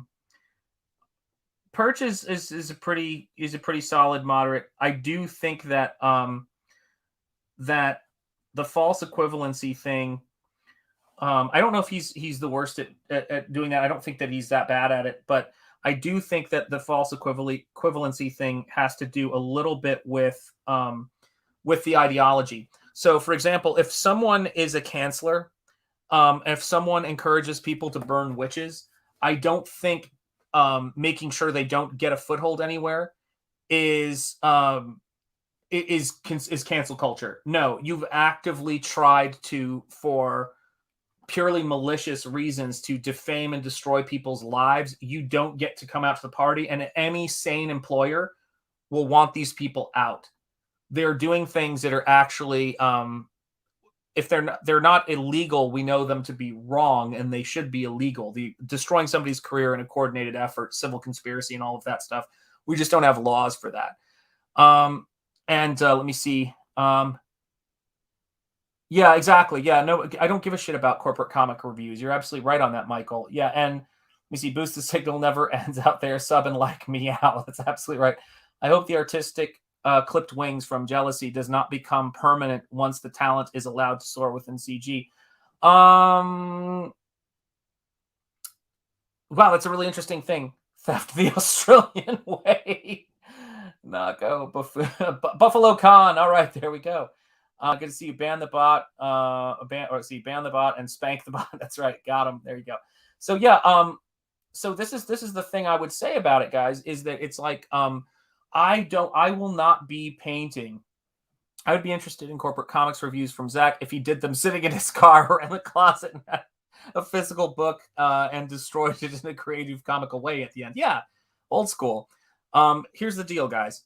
For me, is that I need artwork to be good, and I need to feel like I can make my work the way that I want to make it. And I will do that wherever I can do that, and I will never again go back to, to any environment that gets me. It's funny. It's like being put, the frog in the pot that's slowly being brought to a boil. You have to stop. Like I've realized this. I have to stop listening to what people are saying and pay more attention to what they actually do. It's one of those things to where people can say they're for free speech and they can say they're for free expression. But if the only time they're for it is when it's saying what they want to hear, that ain't being for free speech. If you say I'm for free speech, but it's over. The thing I said to my kids, I was trying to explain this kind of stuff to my kids. And I said, you do know that hate speech is really the only speech that you kind of need to protect, because no one's ever trying to ban love speech. Speech that's defined as hate speech. Like nobody wants to be around someone who's poisonous and spewing hate. That goes without saying. The reason why it's not illegal is because we're the only place in the world wherein that's allowed. Free speech is protected to extreme levels for a reason. And it's because the ability to define certain speech is unacceptable and silence it is exactly what we were afraid of having happen. And that's what they're about. So I wonder if that becomes Zach Show has his realization. That's true. I always feel iffy. Oh crap! Hang on a second. Just jumped. I always feel iffy when reading ill intent. You're right. Context is always lost on social media. Prefer ignoring the filth and focus on the fun. You're absolutely right. It is. I'll take Zach's corporate comics reviews over his Sex and the City and HBO series Girls Being Great reviews. There you go. John, he was wondering if he should review back issues. I don't think he has any intention to get involved in CG again. Oh, that's interesting. Zach still talks about bad comics. He just does it one paragraph community post on his channel instead of videos. Okay, there you go. So let's see here. I don't think he has any intention to get involved in CG again. When you say, Mike, I'm just curious, when you say he doesn't have any intention of getting involved in CG, I'm just curious what you mean by that. Because I know that, he kind of sees himself as his own sort of entity on some levels, but I'm not exactly sure. I don't know if that's something he can ever get out of, I guess. So I'm a little bit curious about that. Yeah, let's see here. But yeah, I don't know if, with regards to these people, I think eventually it will just be the mainstream industry. So I don't know if it is anything. I just don't think anyone's reading comics or passionate about comics. I'm sure people are reading some comics, but I don't think people are passionate about it outside of us, which is kind of amazing because they have some of the greatest characters that were ever created, and people are losing interest in them because of the way they're being managed. It's pretty rough. Let me see here. Wow, you guys are typing fast. He was wondering if he should review back. She's a boss. Axel talks about Mobigs. He is extremely forgiving with them, and they are usually kind of boring. Okay. Zach said the new Sex and the City movie was bad. In other news, water is wet. I agree, Mike. If you mean in terms of flying the CG flag himself, he's always been labeled CG, but I doubt he considers himself CG these days. Yeah, absolutely. I think he considers himself a small businessman, as he likes to say, and good Lord, he's done his bit for king and country as far as I'm concerned. So hats off to him. There are certain people in this world, actually, I think most people who don't go out looking for trouble, who I really believe deserve peace. And I think Zach deserves a little peace right now. I think so does Ethan. He deserves a vacation and a little bit of peace every now and again. So that, he doesn't feel, so he doesn't completely burn out of this stuff, because it is exhausting. God, I love art, guys. I really just love art so much. You have no idea. I cannot wait to like when I'm working on No Sparrow, I'm thinking about things like yeah, he's doing his own thing, like Brian Pulido. Yeah, Brian Pulido, respect to Brian Pulido. I met Brian Pulido when I was in college. I thought he was completely insane. Everything he was telling me was the opposite of what I was learning at school. Then I watched his video on self-publishing, and I realized he's a freaking genius, and I love the guy. It is what it is. That's what we call being miseducated. What I experienced before. I just think he's doing his own thing like Brian Pulido. Yeah, and so this is the thing about it, guys. I was working on No Sparrow this morning. Yeah, that's right, exactly. Zach was the one that the label was placed on. He was the banner people rallied for. He is the figment. What he is redefined all the time. Yeah, absolutely. I think he's just, a small businessman. What is it? He calls it the company. It's a small business owned by a veteran and started by a veteran. I think that's a really good. It's a really good way for him to frame himself. But this is the thing for me is, I love art so much, and I've been working on No Sparrow today, and like little things that I still love that I forget to do that I'll go, oh gosh, you got to remember that is. I was looking at this this face I was painting of Laurel. And as I was working on it, I go, oh, for the love of God, I left her eyes white. That's why she doesn't look like real, or she doesn't have that life in her eyes. I need to make sure I knock it back and make it bluer and grayer and have a drop shadow in there so that the white highlight that I put in, sings so that it looks really good. And it's little things like that I'm always thinking about with the work. Am I the only one who watches the Splato Delgado movie TV reviews? Hey, listen. We're not here to judge your journey. The heart wants what it wants. Quote from the coach. I got to tell you guys, too, I didn't watch it today, but I've watched some of those Slap Mountain videos that Shane has been watching and or showing on his show. And I'm going to tell you this right now. One, I want someone, if it's not me, and I just don't think I have the energy right now. I got to work on this. On No Sparrow and, just be doing all this other stuff right now. But I want to do a Slap Mountain, a cover of the old Rock Candy Mountain to Slap Mountain. I think it needs to happen.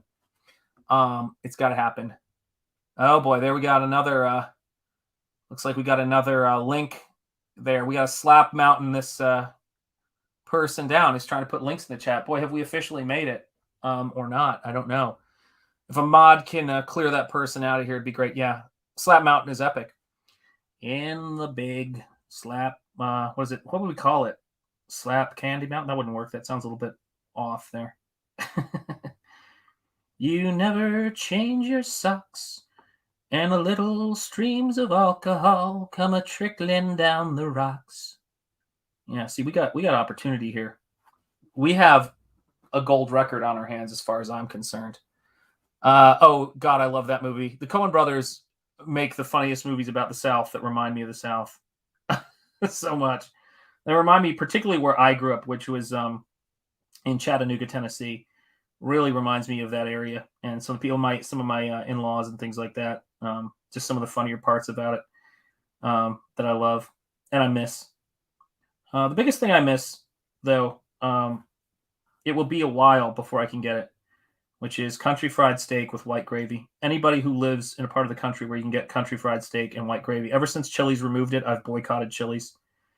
I will never set foot into Chili's again until they bring back country fried steak with white gravy. That was a crime against humanity. Anyway, got off there. Oh God, yeah, I love the Hudsucker Proxy. Yeah, that one's awesome because I loved what's her name? Is it Jennifer Jason Leigh? I'm trying to think of who it is in there. Who was the news reporter who talked fast. I loved seeing Bruce Campbell in there. Was great. Let me see. Love that one. I really love a Brother Where That. Yeah, it's great. It's an incredible movie for me. I just love it. For kids. Yeah, that's right. For kids. I love that part. That and when the Frisbee, that was the best punchline. Sorry to ruin it for you guys. Let's see. Yes, Jennifer Jason Leigh. God, what a tragedy what happened to her father, right? I believe that was him who was killed on the set of Twilight Zone. My God, Twilight Zone, the movie. What a disaster that was. I would put links in the chat, but it would be to shill. That's right. So listen, if you're going to put links in the chat, anybody, please do me a favor, because we are painting some of his characters right now for Andy Smith's First Man 2 learning curve. It's I think Andy's doing some of his coolest work right now, especially the page he posted today on Instagram, which really kind of got me to bite the bullet and start to try to tackle this character, because I think this character is really cool. I like superheroes. Superheroes are important to me. They're an important part of American culture. And for me, that's, everything. Like American culture, for the obvious reasons, it was really important to me because it was, our pop culture and the kind of messages in it were so inspirational and aspirational. And so when I see people doing superheroes in a cynical fashion, I find it to be depressing. And when I see someone like Andy who is trying to do it in a much more honest and aspirational way, that's what I want to see. Although I will tell you this, I would love to talk story with him at some point, because I'm wondering if he's going to do something in First Man or not, because I think it would tell me a lot about his storytelling sensibility. I actually reached out to him to see if he wanted to watch the Joseph Campbell and the Power of Myth and the Hero's Journey videos with Bill Moyers, and then talk about First Man and his whole thing on heroes. So at some point we may have to do that. I'll see if I can get him on my show for that, because it would just be insane to have the guy who I've gotten to know since who did the cover of my first pro job when I was a kid, when I was 17. There we go. Yeah, and I think what I'm going to do, this is one of the things I really love about acrylic, and I can't really reach too many of my acrylic paintings right now, but I mean, actually, I'm closer to them than I've ever been, but it would cause an avalanche in this room at this point, because I've been moving stuff all day. There we go. Let me see. Oh, gosh, I'm missing chat while I paint. Yes, that was her. Okay. Yes, Jennifer, I would be nice. Links. Superhero stories can tell modern-day parables. You're absolutely right. One evening, as I said, one evening, Shane was pirate. He was talking about cardboard homes and I said, boys, I'm not. Oh, that's right. One evening, as I said, I got to remember that song. Boys, I'm not learning. I'm headed for a land not far away to slap some teeth rotten. That's freaking hilarious. God, that's good. It's coming out great. Thanks. I don't know if you're talking about the song or the painting, Lord Crackett 33. I don't know whether you're talking about the song or the painting, because the song sound coming out great. Hey, what's up, Sumo Thor? It's good to have you here with us. We're just cracking ourselves up and painting some boobs. That's kind of what happens here. Let's see here. Hey, peeps, what is Sean's painting? Oh, this is inspired by two characters in Andy Smith's First Man. So I'm doing Penumbra, and then I'm also going to be doing I know the guy's name, but I want to make sure I don't get it wrong, because I've got the comic right here. Guys, this is the First Man, so if you haven't got this, you should get the pack that has both of them in it. And it's signed by Andy Smith, which is just killer. But the character that I'm painting right here, it's Penumbra, and how am I I can't believe I'm blanking on it, but I'm so tired, because I think it's named for my favorite constellation / myth. Hang on a sec. God, this is Andy, man. Killing it, baby. Killing it. It is Apollo, for God's sake. I knew it. So I'm painting Apollo, the death of Apollo, in a different way than it actually happens in the book, because I wanted to kind of play up the the great use of the various mythological names. There's this great mythic quality to Andy's work, and that's the thing that I really want to start pushing here and really kind of playing around with it.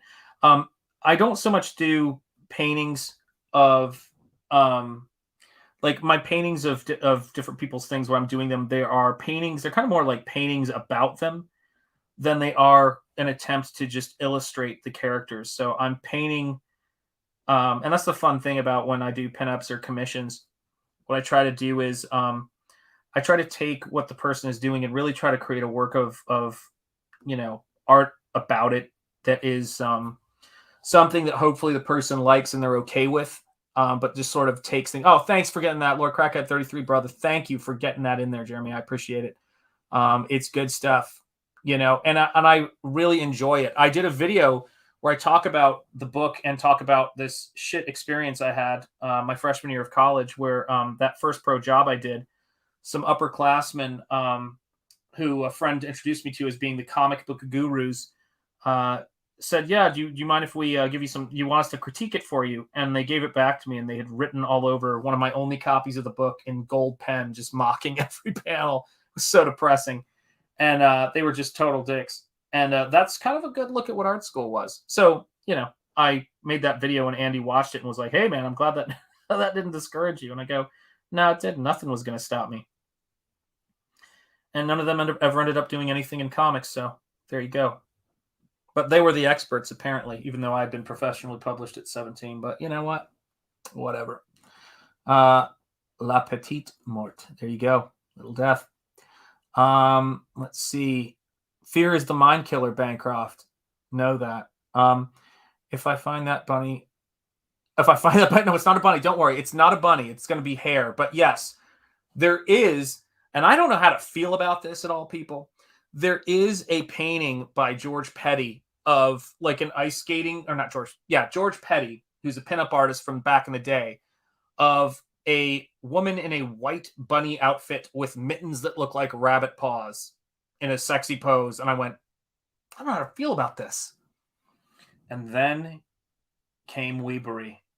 And people were like, you call that a bunny in a sexy pose? We'll show you. Have any of you guys seen that meme that is absolutely, like, my studio mate sent it to me. I was crying when he sent it to me.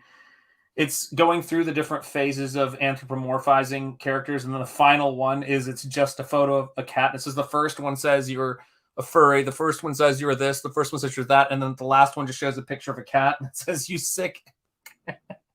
And I just died when I saw it, man. It's the funniest meme I've ever seen. Yeah, absolutely keep the signal strong, people. Get the word out for all the people who want to, who say to themselves, I like Bob Ross, but he really doesn't paint boobs. Your prayers have been answered. He doesn't paint boobs. He doesn't paint kaiju. He doesn't paint monsters.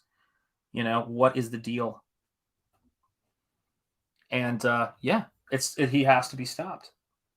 Although I got to tell you something, Bob Ross is loved in this house, people. So know that. We love Bob Ross in this house. And I know a lot of comic skaters right now are working or developing projects, and they're in that phase. Do you find her hot because she's a bunny? Yeah, now you're okay with your feelings when there's a painting of a furry. Man, you guys are gonna get me coughing. Let's see here, bunny lady, blah blah. You telling school stories makes me miss Jose's stream. Yeah. He had amazing, horrifying stories from his high school time. He lived through a battle manga series. Got a really cool backstory for himself. Wow, that's cool.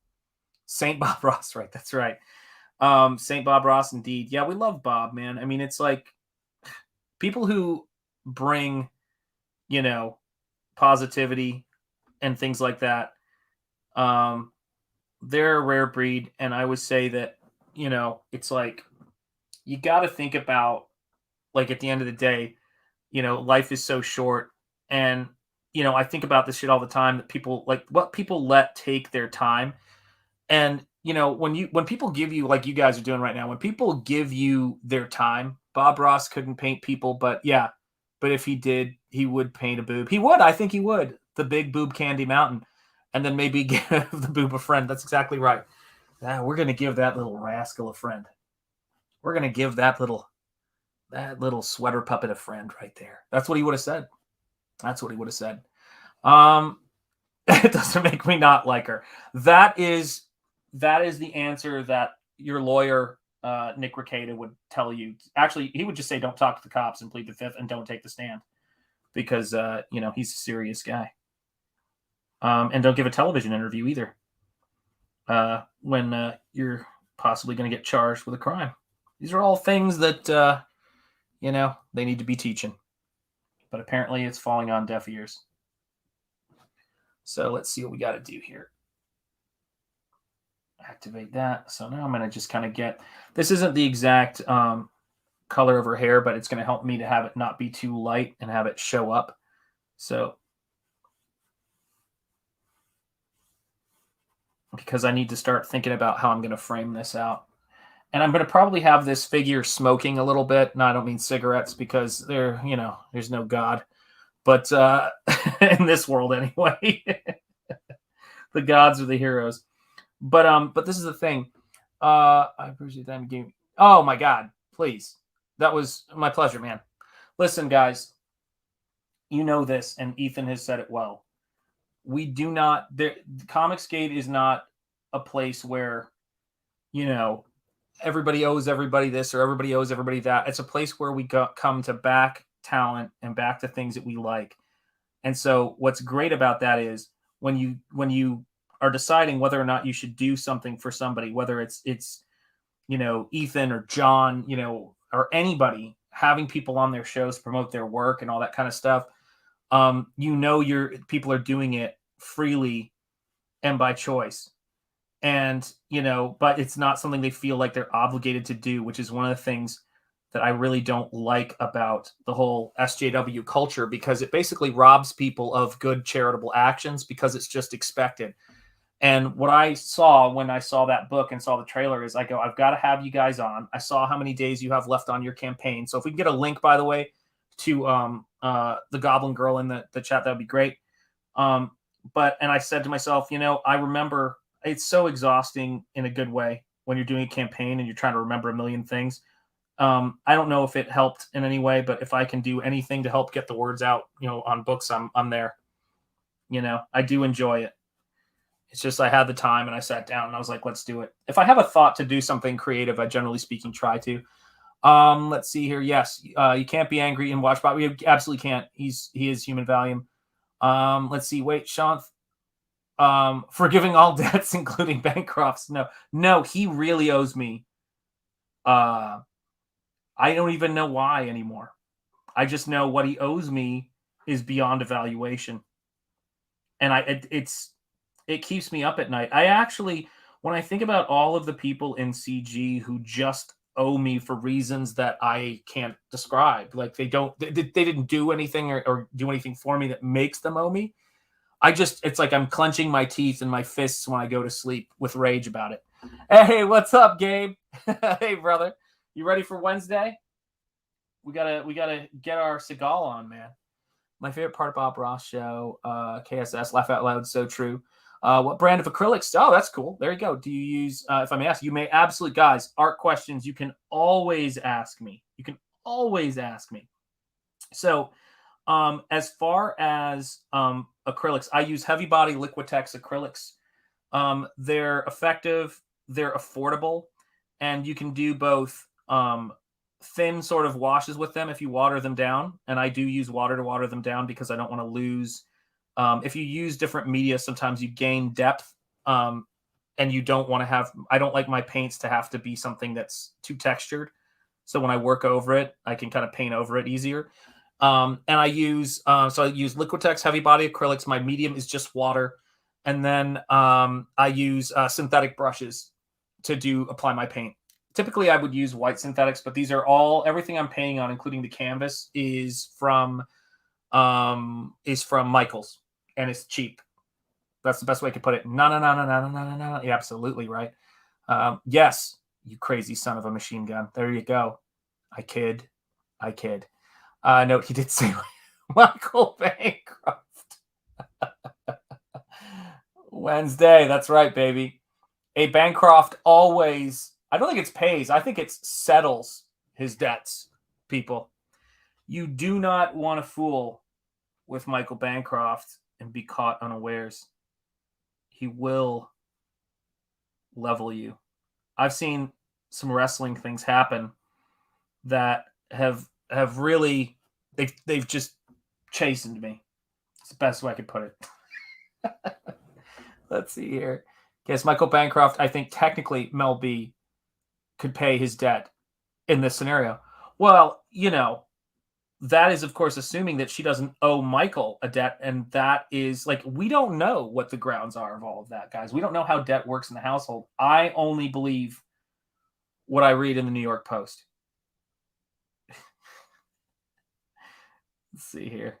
I only believe what I read on Twitter. That's where the truth resides. There we go.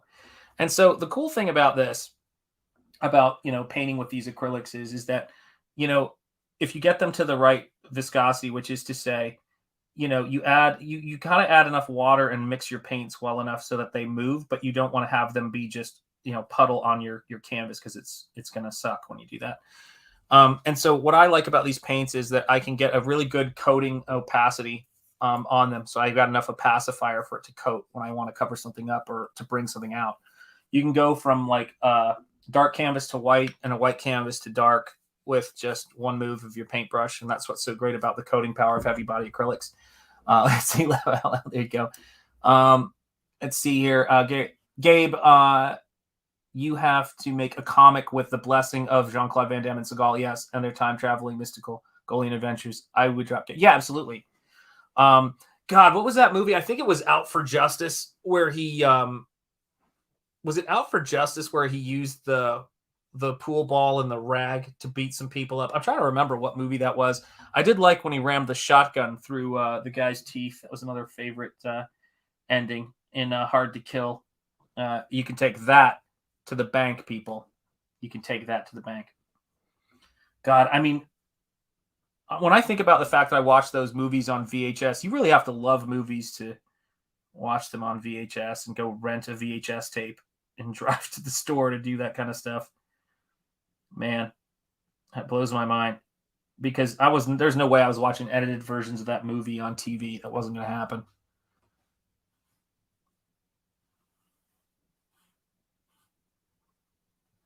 There we go. Move that over. And let's see here. So was Ethan not streaming tonight? I think I saw a video of him at a concert or something like that. What do you call it? I'm glad to see he's getting out and having some fun, man. That guy works hard, works his ass off. Oh, and he's been doing some great videos, introducing some really cool people. People I've seen before, but if you haven't watched any of those, he's doing some movie commentary, which is cool. But if you haven't watched any of those streams, they're awesome. They're really cool. And there was, he was doing this stream where they were watching this absolutely insane movie. I do not know what it was about. Yo, what's up, Zayd Comic? God, you guys move the chat so fast sometimes. Shanth, my brother. That's right. We're having fun. Guys, if you guys could be flies on the wall in some of those Twitter threads back and forth and artwork, it's fun. Oh, No Kings is tomorrow. Is it tomorrow? Oh, okay, cool. Let's see. Ethan went to a concert. Kings will be tomorrow. Cool. Very cool. Yes. Oh God, we've been sending some really cool artwork and crazy stuff back and forth. He went to see Doja Cat and she didn't show up. Oh, that's rough. Zayd, says Gabe. Yeah, Zayd is the man. Guys, if you are not, I mean, who is watching me who is not subscribed to Zayd Comics? I don't know who that is, but you have a debt to settle with Michael Bancroft. His words.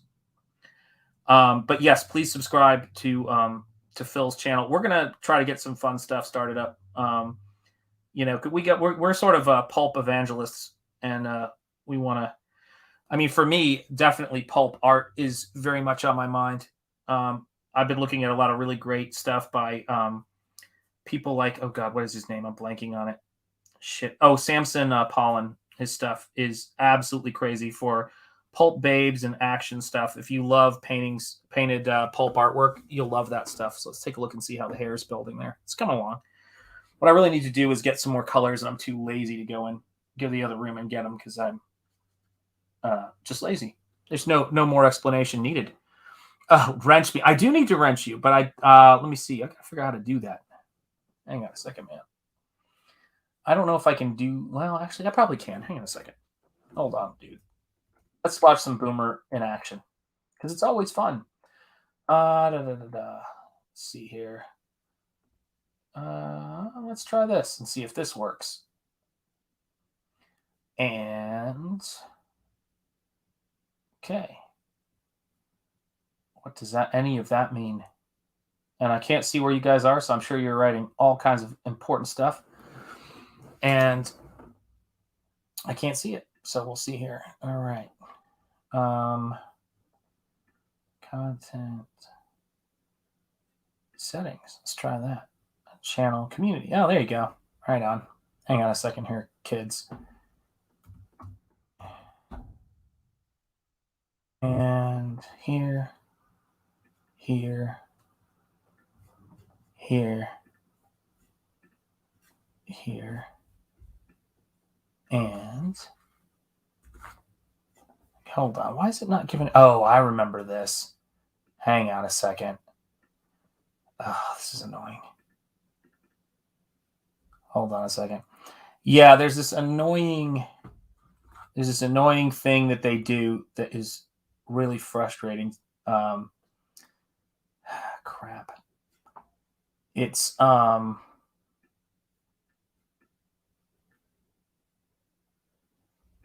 right, hang on. I may have to, because I had to do this. I think I had to do this with Zaid, but I'm not positive. Let me just see one more time if that allows me to do it. All right. So here's something that I don't know if any of you guys have found this, but let me move here so I can try to make this happen here. If you've got your custom URL, it sometimes will not let me put that in. So I have to type in your name, and then I get, let me see if I can find it here. Nope. Then I have to type in your name and see if I can figure out a way to find your, no, it's not going to let me do it here.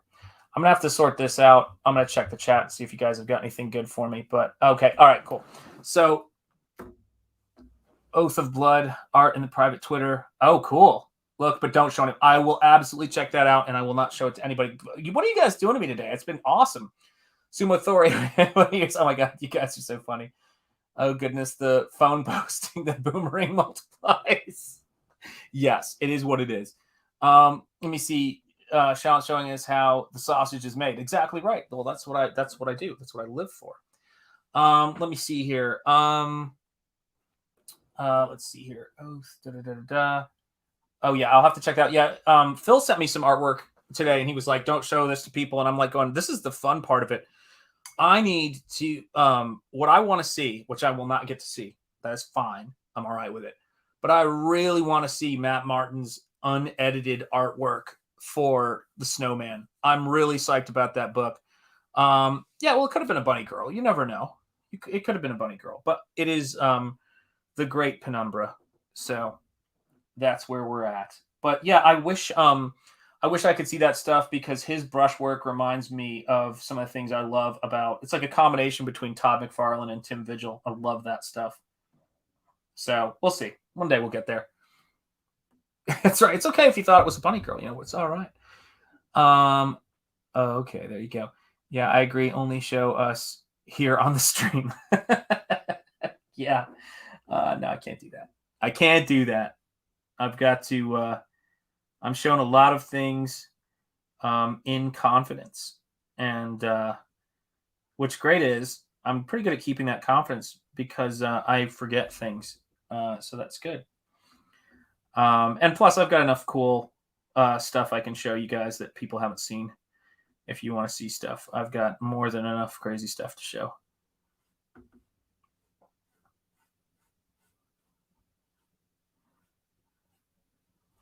Yeah, I've been working on a bunch of different stuff that I've wanted to launch. Ethan would show. Yeah, Ethan would show it. No, Ethan is like, oh, should I show you guys the Dale Keown piece? And I'm like going, why'd you bring it up, man? Why would you do that? Why would you do that to us? Okay, did she? Oh wait, hang on a second. I gotta move this desk closer so I can actually balance this properly. Let's see. Love Snowman. Yeah, that was the first character I did fan art. Oh, no kidding. Sweet. She's using her whispering eye to eat that man's soul. That's right. Well, now's the part where I've got to kind of. Oh, it's like so frustrating, because I really love. Oh, I got the rib cage going there, but now I've got to do the do the hard stuff, which is got to cover up some of that painting there so that I can get the arm in.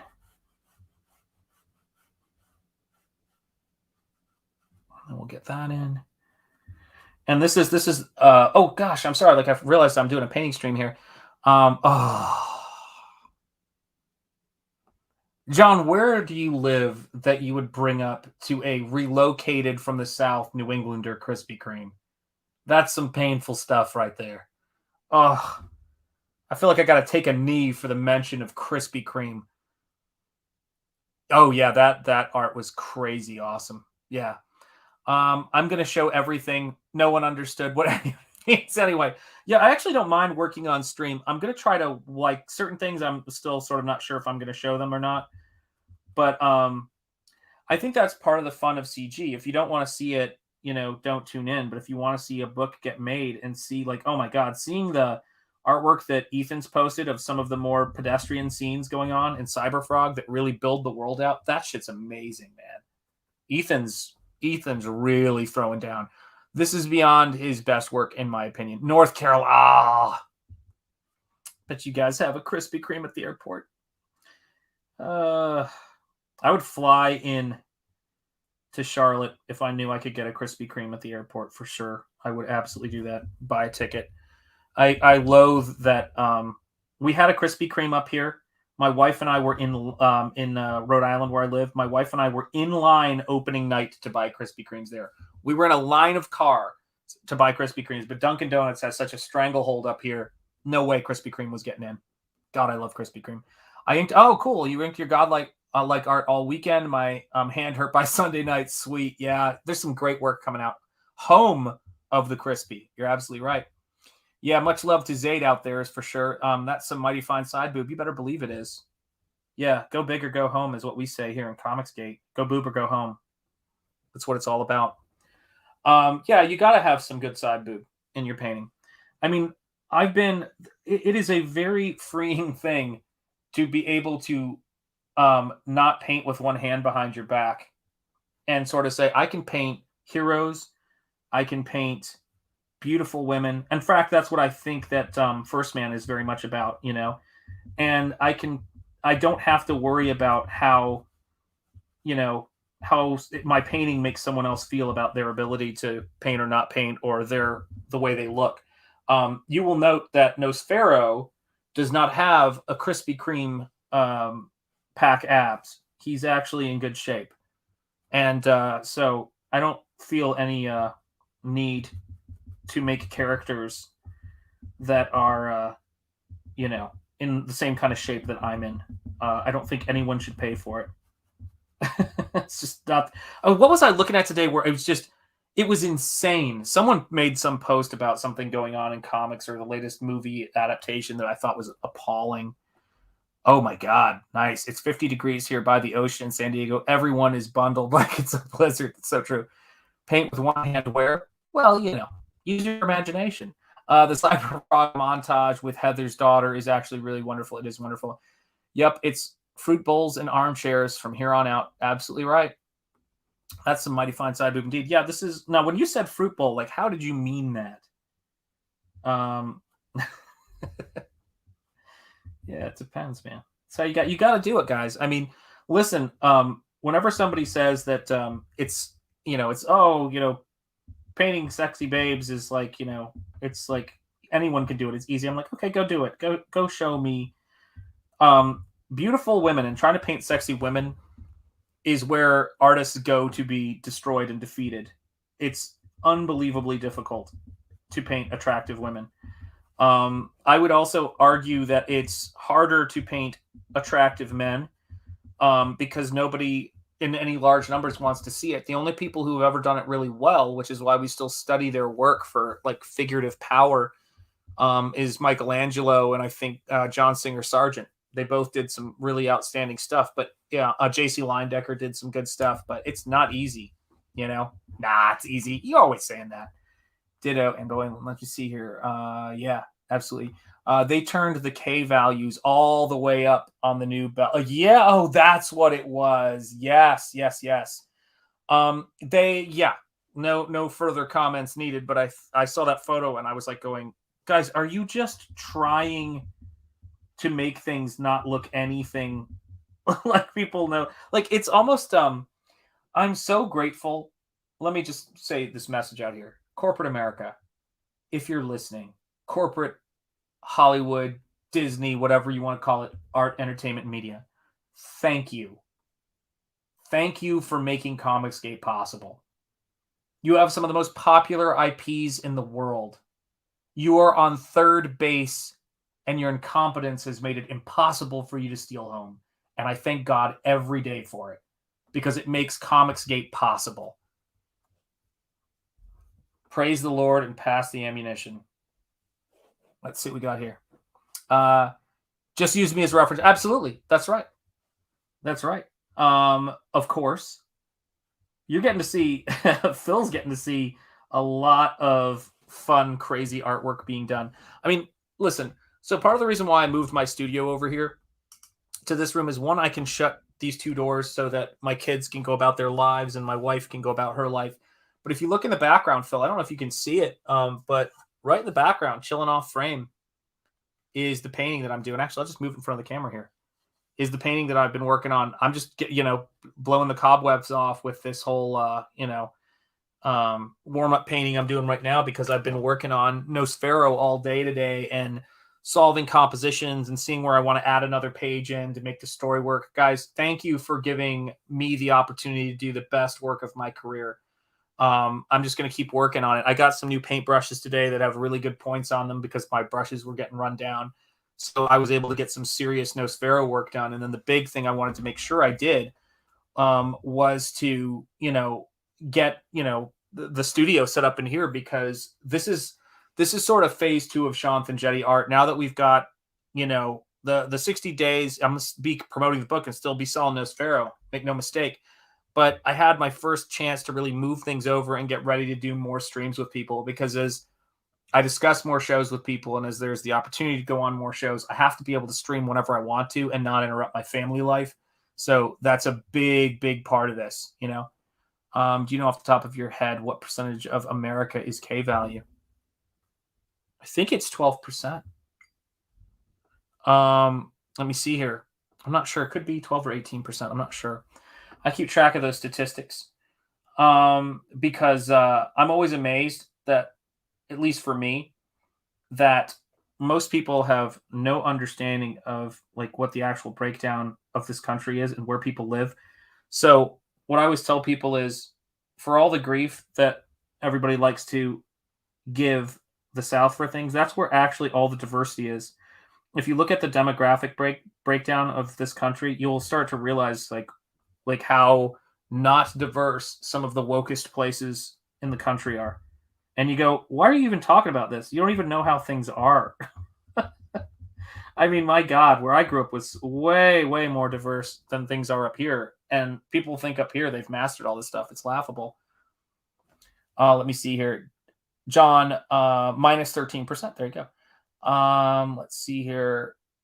Oh, gosh. We've got another poster in the chat that needs to get banned. What is going on with this stuff? It's maybe I've arrived finally. I've got more of this stuff happening. It used to just be in the comments section. But yeah, my friend and I are always joking about that because people who didn't grow up in the 90s and the 80s have a very different view of, how cool movies were and how many different kinds of people were in movies and how many different influences and idols we had all over across the board. And it's kind of a shame, but that's all right. We're bringing it back. We're bringing the cool stuff back.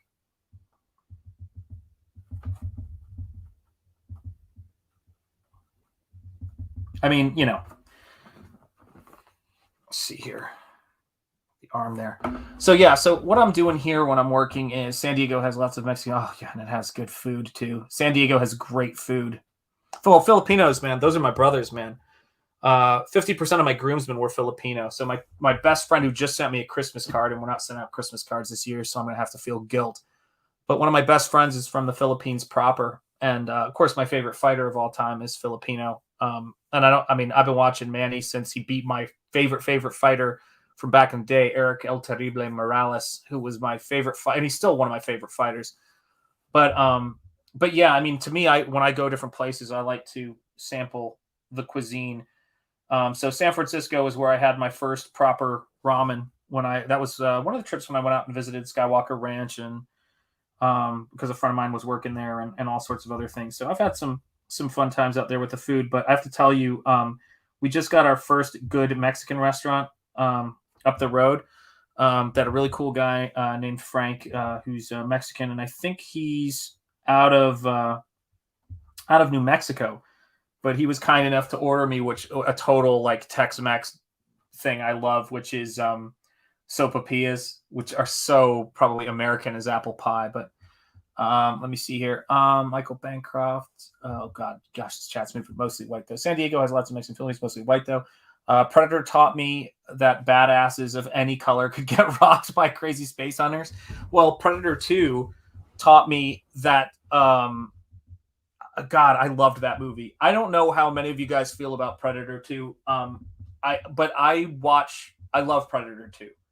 It's one of my absolute favorite movies. Bill Paxton, who was God rest him, was a national treasure in this country, just was hilarious and awesome in that movie. But I'm a huge Danny Glover fan, and I thought Danny Glover did a really admirable job considering he was following Arnold at doing a slightly different thing. And I loved how much more of the lore of the Predator you saw in that movie. And Gary Busey was in it. But yeah, I still every now and again think about the lessons that I learned from El Scorpio in that movie, who he taught me to really always be ready, even though he died and wasn't ready in the end. Come and get it. El Scorpio is ready. God, what a glorious line that was, and a glorious film. Let's see here. Predator 1 and 2 rock the same. Yeah, for the same alien and creatures. All others are non-existent. Agreed. San Diego has the best Mexican food. Oh, there you go. That's a bold statement, but I believe you. Source. My grandparents had a Mexican restaurant and tortilla factory for 50 years. Yeah, I told a student of mine who was from New Mexico, really cool student, once a long time ago. I gave them a quiz. And they're Mexican. And I said, what's the best restaurant to get tamales at? And they said, you can't get the best tamales at a restaurant. You make them at home. And I just died. I was like, you win. You pass the test. That is the correct answer. Let's see here. He got rocked and lucky. Yeah, absolutely. Like the movie Twins, Gabe, you into that aesthetic. There you go. John, no Spanish, not necessary at all. Let's see here. Michael Bancroft, the way the media plays things, I wouldn't be surprised if it was that high or even more. Yep. Let's see, Billy. The Predator game Concrete Jungle was awesome too. Wow, cool. I wish they made a movie back in the early 2000s. Yeah. Goddamn right. Yes, Grandma's Tamales. Yep. Always 100. Yep. This is the thing, right? It's like I remember watching that movie. And I was, Predator 2, just to go back to Predator 2. And the line where he gets that kid's quote, he's like, want some candy? Hell, that was a cool sequence. That subway sequence. I have that movie on Blu-ray. I basically sat my son down last year or so. And I was like, all right, or 2 years ago, maybe it was. I can't remember now. It's time for you to watch the Predator movies. Like, you have to, this is an important rite of passage. Those are things that, if we should have a not to make it any more whatever, but I don't like to have a lot of assigned reading in this world, but I do think there are some things that should be assigned watching for anybody, and I think Predator 1 and 2 should be on that list. I think a healthy amount of Van Damme movies would be good. Let's see here. Cool. I barely get by in English. Yeah, that's absolutely right. Yeah. That was always one of the funny jokes when I was coming up, but yeah, I can't speak any language other than English and art. I barely can speak English, but it's one of those things to where I do admire people though who can speak more than one language. My studio mate can speak fluent Spanish and is learning Russian, and he did not grow up Spanish speaking.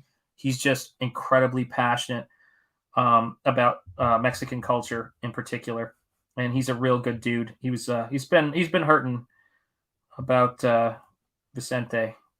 One of the songs we would always play when we were driving places and when we would hang out in the studio and we were painting and shit like that was Voltaire, which was always funny. We always joked we should get a donkey for the studio so we could recreate that great sequence.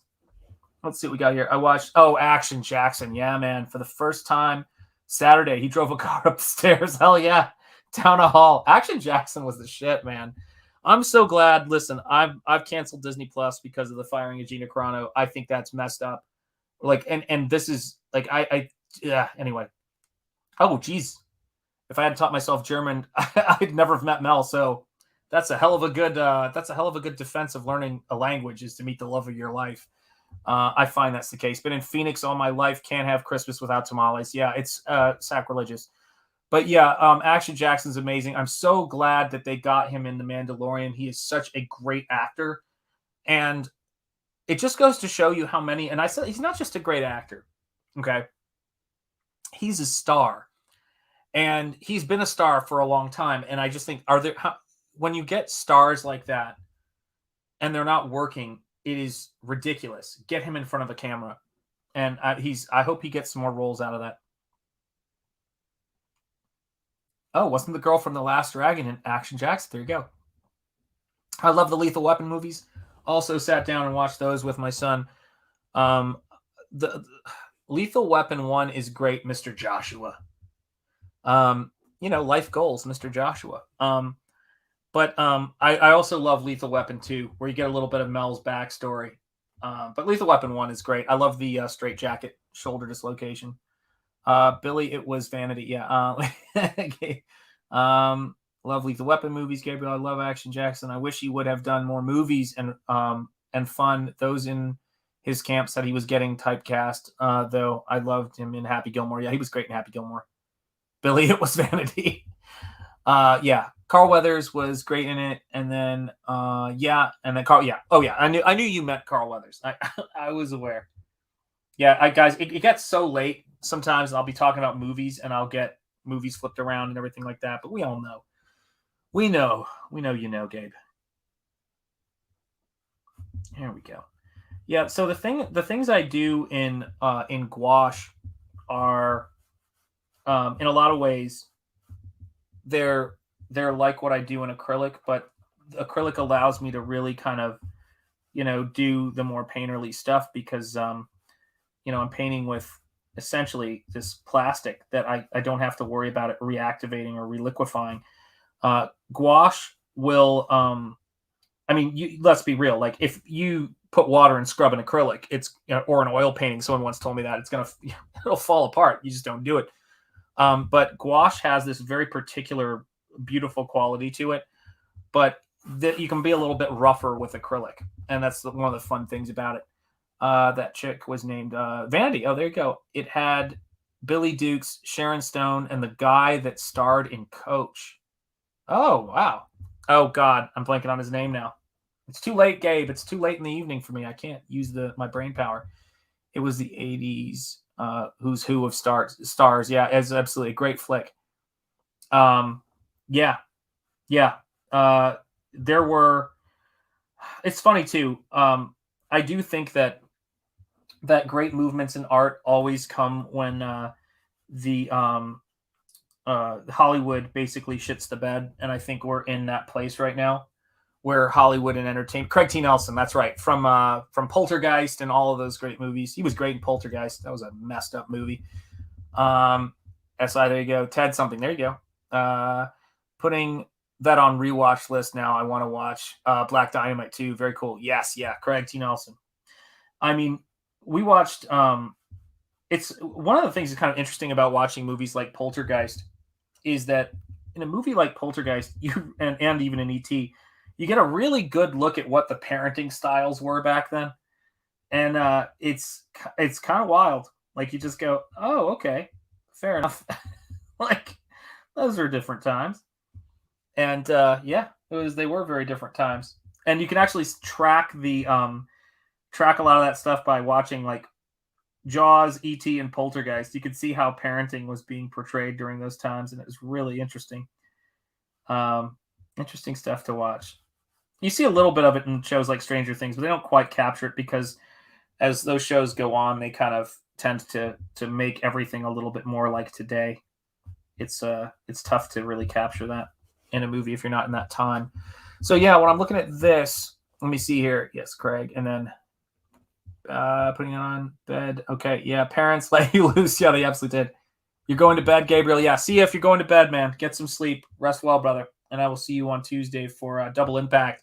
Guys, that's going to be on Gabe's channel. If those of you guys, if you didn't miss the first episode and you want to check out us talking about some really great action movies, we're probably talking about Seagal. This painting is coming up great. Oh, thank you. I got to hit the hey. Good night, boys. Be ready for Wednesday. Absolutely, I will be, brother. I'll have my bandana at the ready, and we'll make it happen. Rest well, brother. So yeah, like when I'm working on this kind of thing and trying to get that sort of drama in there, I'm always thinking about like how am I going to move, how am I going to move the hand, and how is this figure going to be held up by the other figure. So I'll start with roughing in the shapes, and then I'll kind of build it out from there and figure out how to make it work. I mean, I grew up in Detroit, Michigan. Speaking of parenting styles, I grew up in Detroit, Michigan in, what happened to those great directors? I know what did happen. You know what I think the problem is that you just get to a point with a lot of directors where, you're the height of your creative capacity just starts to wane. And that's when you want to see, Wednesday, 7 p.m. Pacific time, on Gabe's channel. Yeah, we talk Van Damme and Seagal, people. Be there, be rectangular. But I think one of the biggest problems that happens is that the new generation, I think you can sort of judge the success of an art movement based on its offspring. And I think that we're getting some pretty decent directors and filmmakers right now, but I haven't really been impressed by the people who were influenced by those directors. I don't know that I don't think that any of them have got some of the movies that those guys made in them. They don't have the skill or the drive to do it. I saw the new Dune movie. I actually thought it was pretty exceptional. Interesting. Like I could watch it a few more times to get a full read on it, but I thought it was great. But I don't see a lot of that kind of stuff coming out with any consistency. And I understand if Dune fans, can take it or leave it, but it did hold people's attention in my household, which was cool to see. And see, the fun thing about acrylics is you can just kind of play around with it. And even if I don't use any of these marks, you can just kind of blob your paint on it. It's like, I mean, to me, it's no different than digital. That's what's one of the coolest things about digital is the fact that you can kind of push the paint around and make mistakes and explore it. Just watch Blade Runner 2049. Yeah, it's beautiful. Gotta go, taco time. Yeah, and I was gonna tell you guys, I gotta go because it is 3 o'clock in the morning here, and I've been at this for 2 hours. And what do you call it? I do want to be awake a little bit for my family tomorrow. I know. My real listen, look into my eyeball. My real family. Don't tell those people upstairs. Okay, do not tell them. My real family is Comicsgate. Never forget. Actually, my real family is Krispy Kreme and country fried steak with white gravy and Lipitor. But I want you guys to have a great evening or a great morning, afternoon, or night, depending on where you are. And I'm glad I could get in a 2-hour stream because you guys, it's fun. I didn't see a lot of people streaming, and I really do think that I want to try to make sure that now that I've got this new setup that I'm able to do it more frequently, at least once a day. Family obligations, being Krispy Kreme and country fried steak. But we'll get there. And you guys are awesome. Thanks for coming into this impromptu stream. I definitely probably have pulled my back out at this point, but I'm going to have to see if I can actually get going. But here's a look at the piece right here. And, we'll see where it goes. Yeah. Is that what I named my kids? You're absolutely right. Little Krispy Kreme. Looking forward to seeing you stream more. Absolutely. I'm going to. Don't you worry. I'm going to get that sorted out. Oh, yeah. Hey, thank you guys. I appreciate it. You guys rock. And I'm just going to get better and better at this the more I practice, and I'm going to practice like crazy. Zayd, I'm going to see you in the Twitter message section, I promise, and we'll be sending more cool stuff. And that's something for all of you guys to look out for, because we're just brainstorming on our own books and on ideas and sharing artwork back and forth. And we'll make sure to share it with you guys once it's ready for you guys to see the cool stuff we're working on. So take care, my brothers and sisters and loved ones in Comicsgate. And we'll just keep getting the word out about this thing we're doing. And yeah, much love to all the people who came before. Your boy Zach, John Malin, EVS, and all the people who are just making it happen right now. Let's just keep doing this thing. All right, guys. Bow indeed. Peace indeed. Take care, everybody. Stay gold. All right, even though nothing gold. You know the rest. All right, gang. I will see you guys soon. Yeah, let's just keep kicking ass. Take care. And as we always close, here's a little something for you busters. Yeah. You're not even learning anything on the street. Yeah. You think I'm stupid, son? Yeah. You know what I'm trying to say to you, boy? Yeah. Do you? What's up with that? Look at me, damn it! Y'all cowards don't even smoke crack. What's up with You that? smoke crack, don't you? Y'all cowards don't even smoke crack. Look at me, boy! Hey to You you, smoke crack, don't you? don't even smoke crack. You know what that does to you? Huh? You smoke crack, don't you? Smoke crack. Go on and do it expeditiously. What's up with that? It kills your brain cells, son. It kills your brain cells. Don't even smoke crack.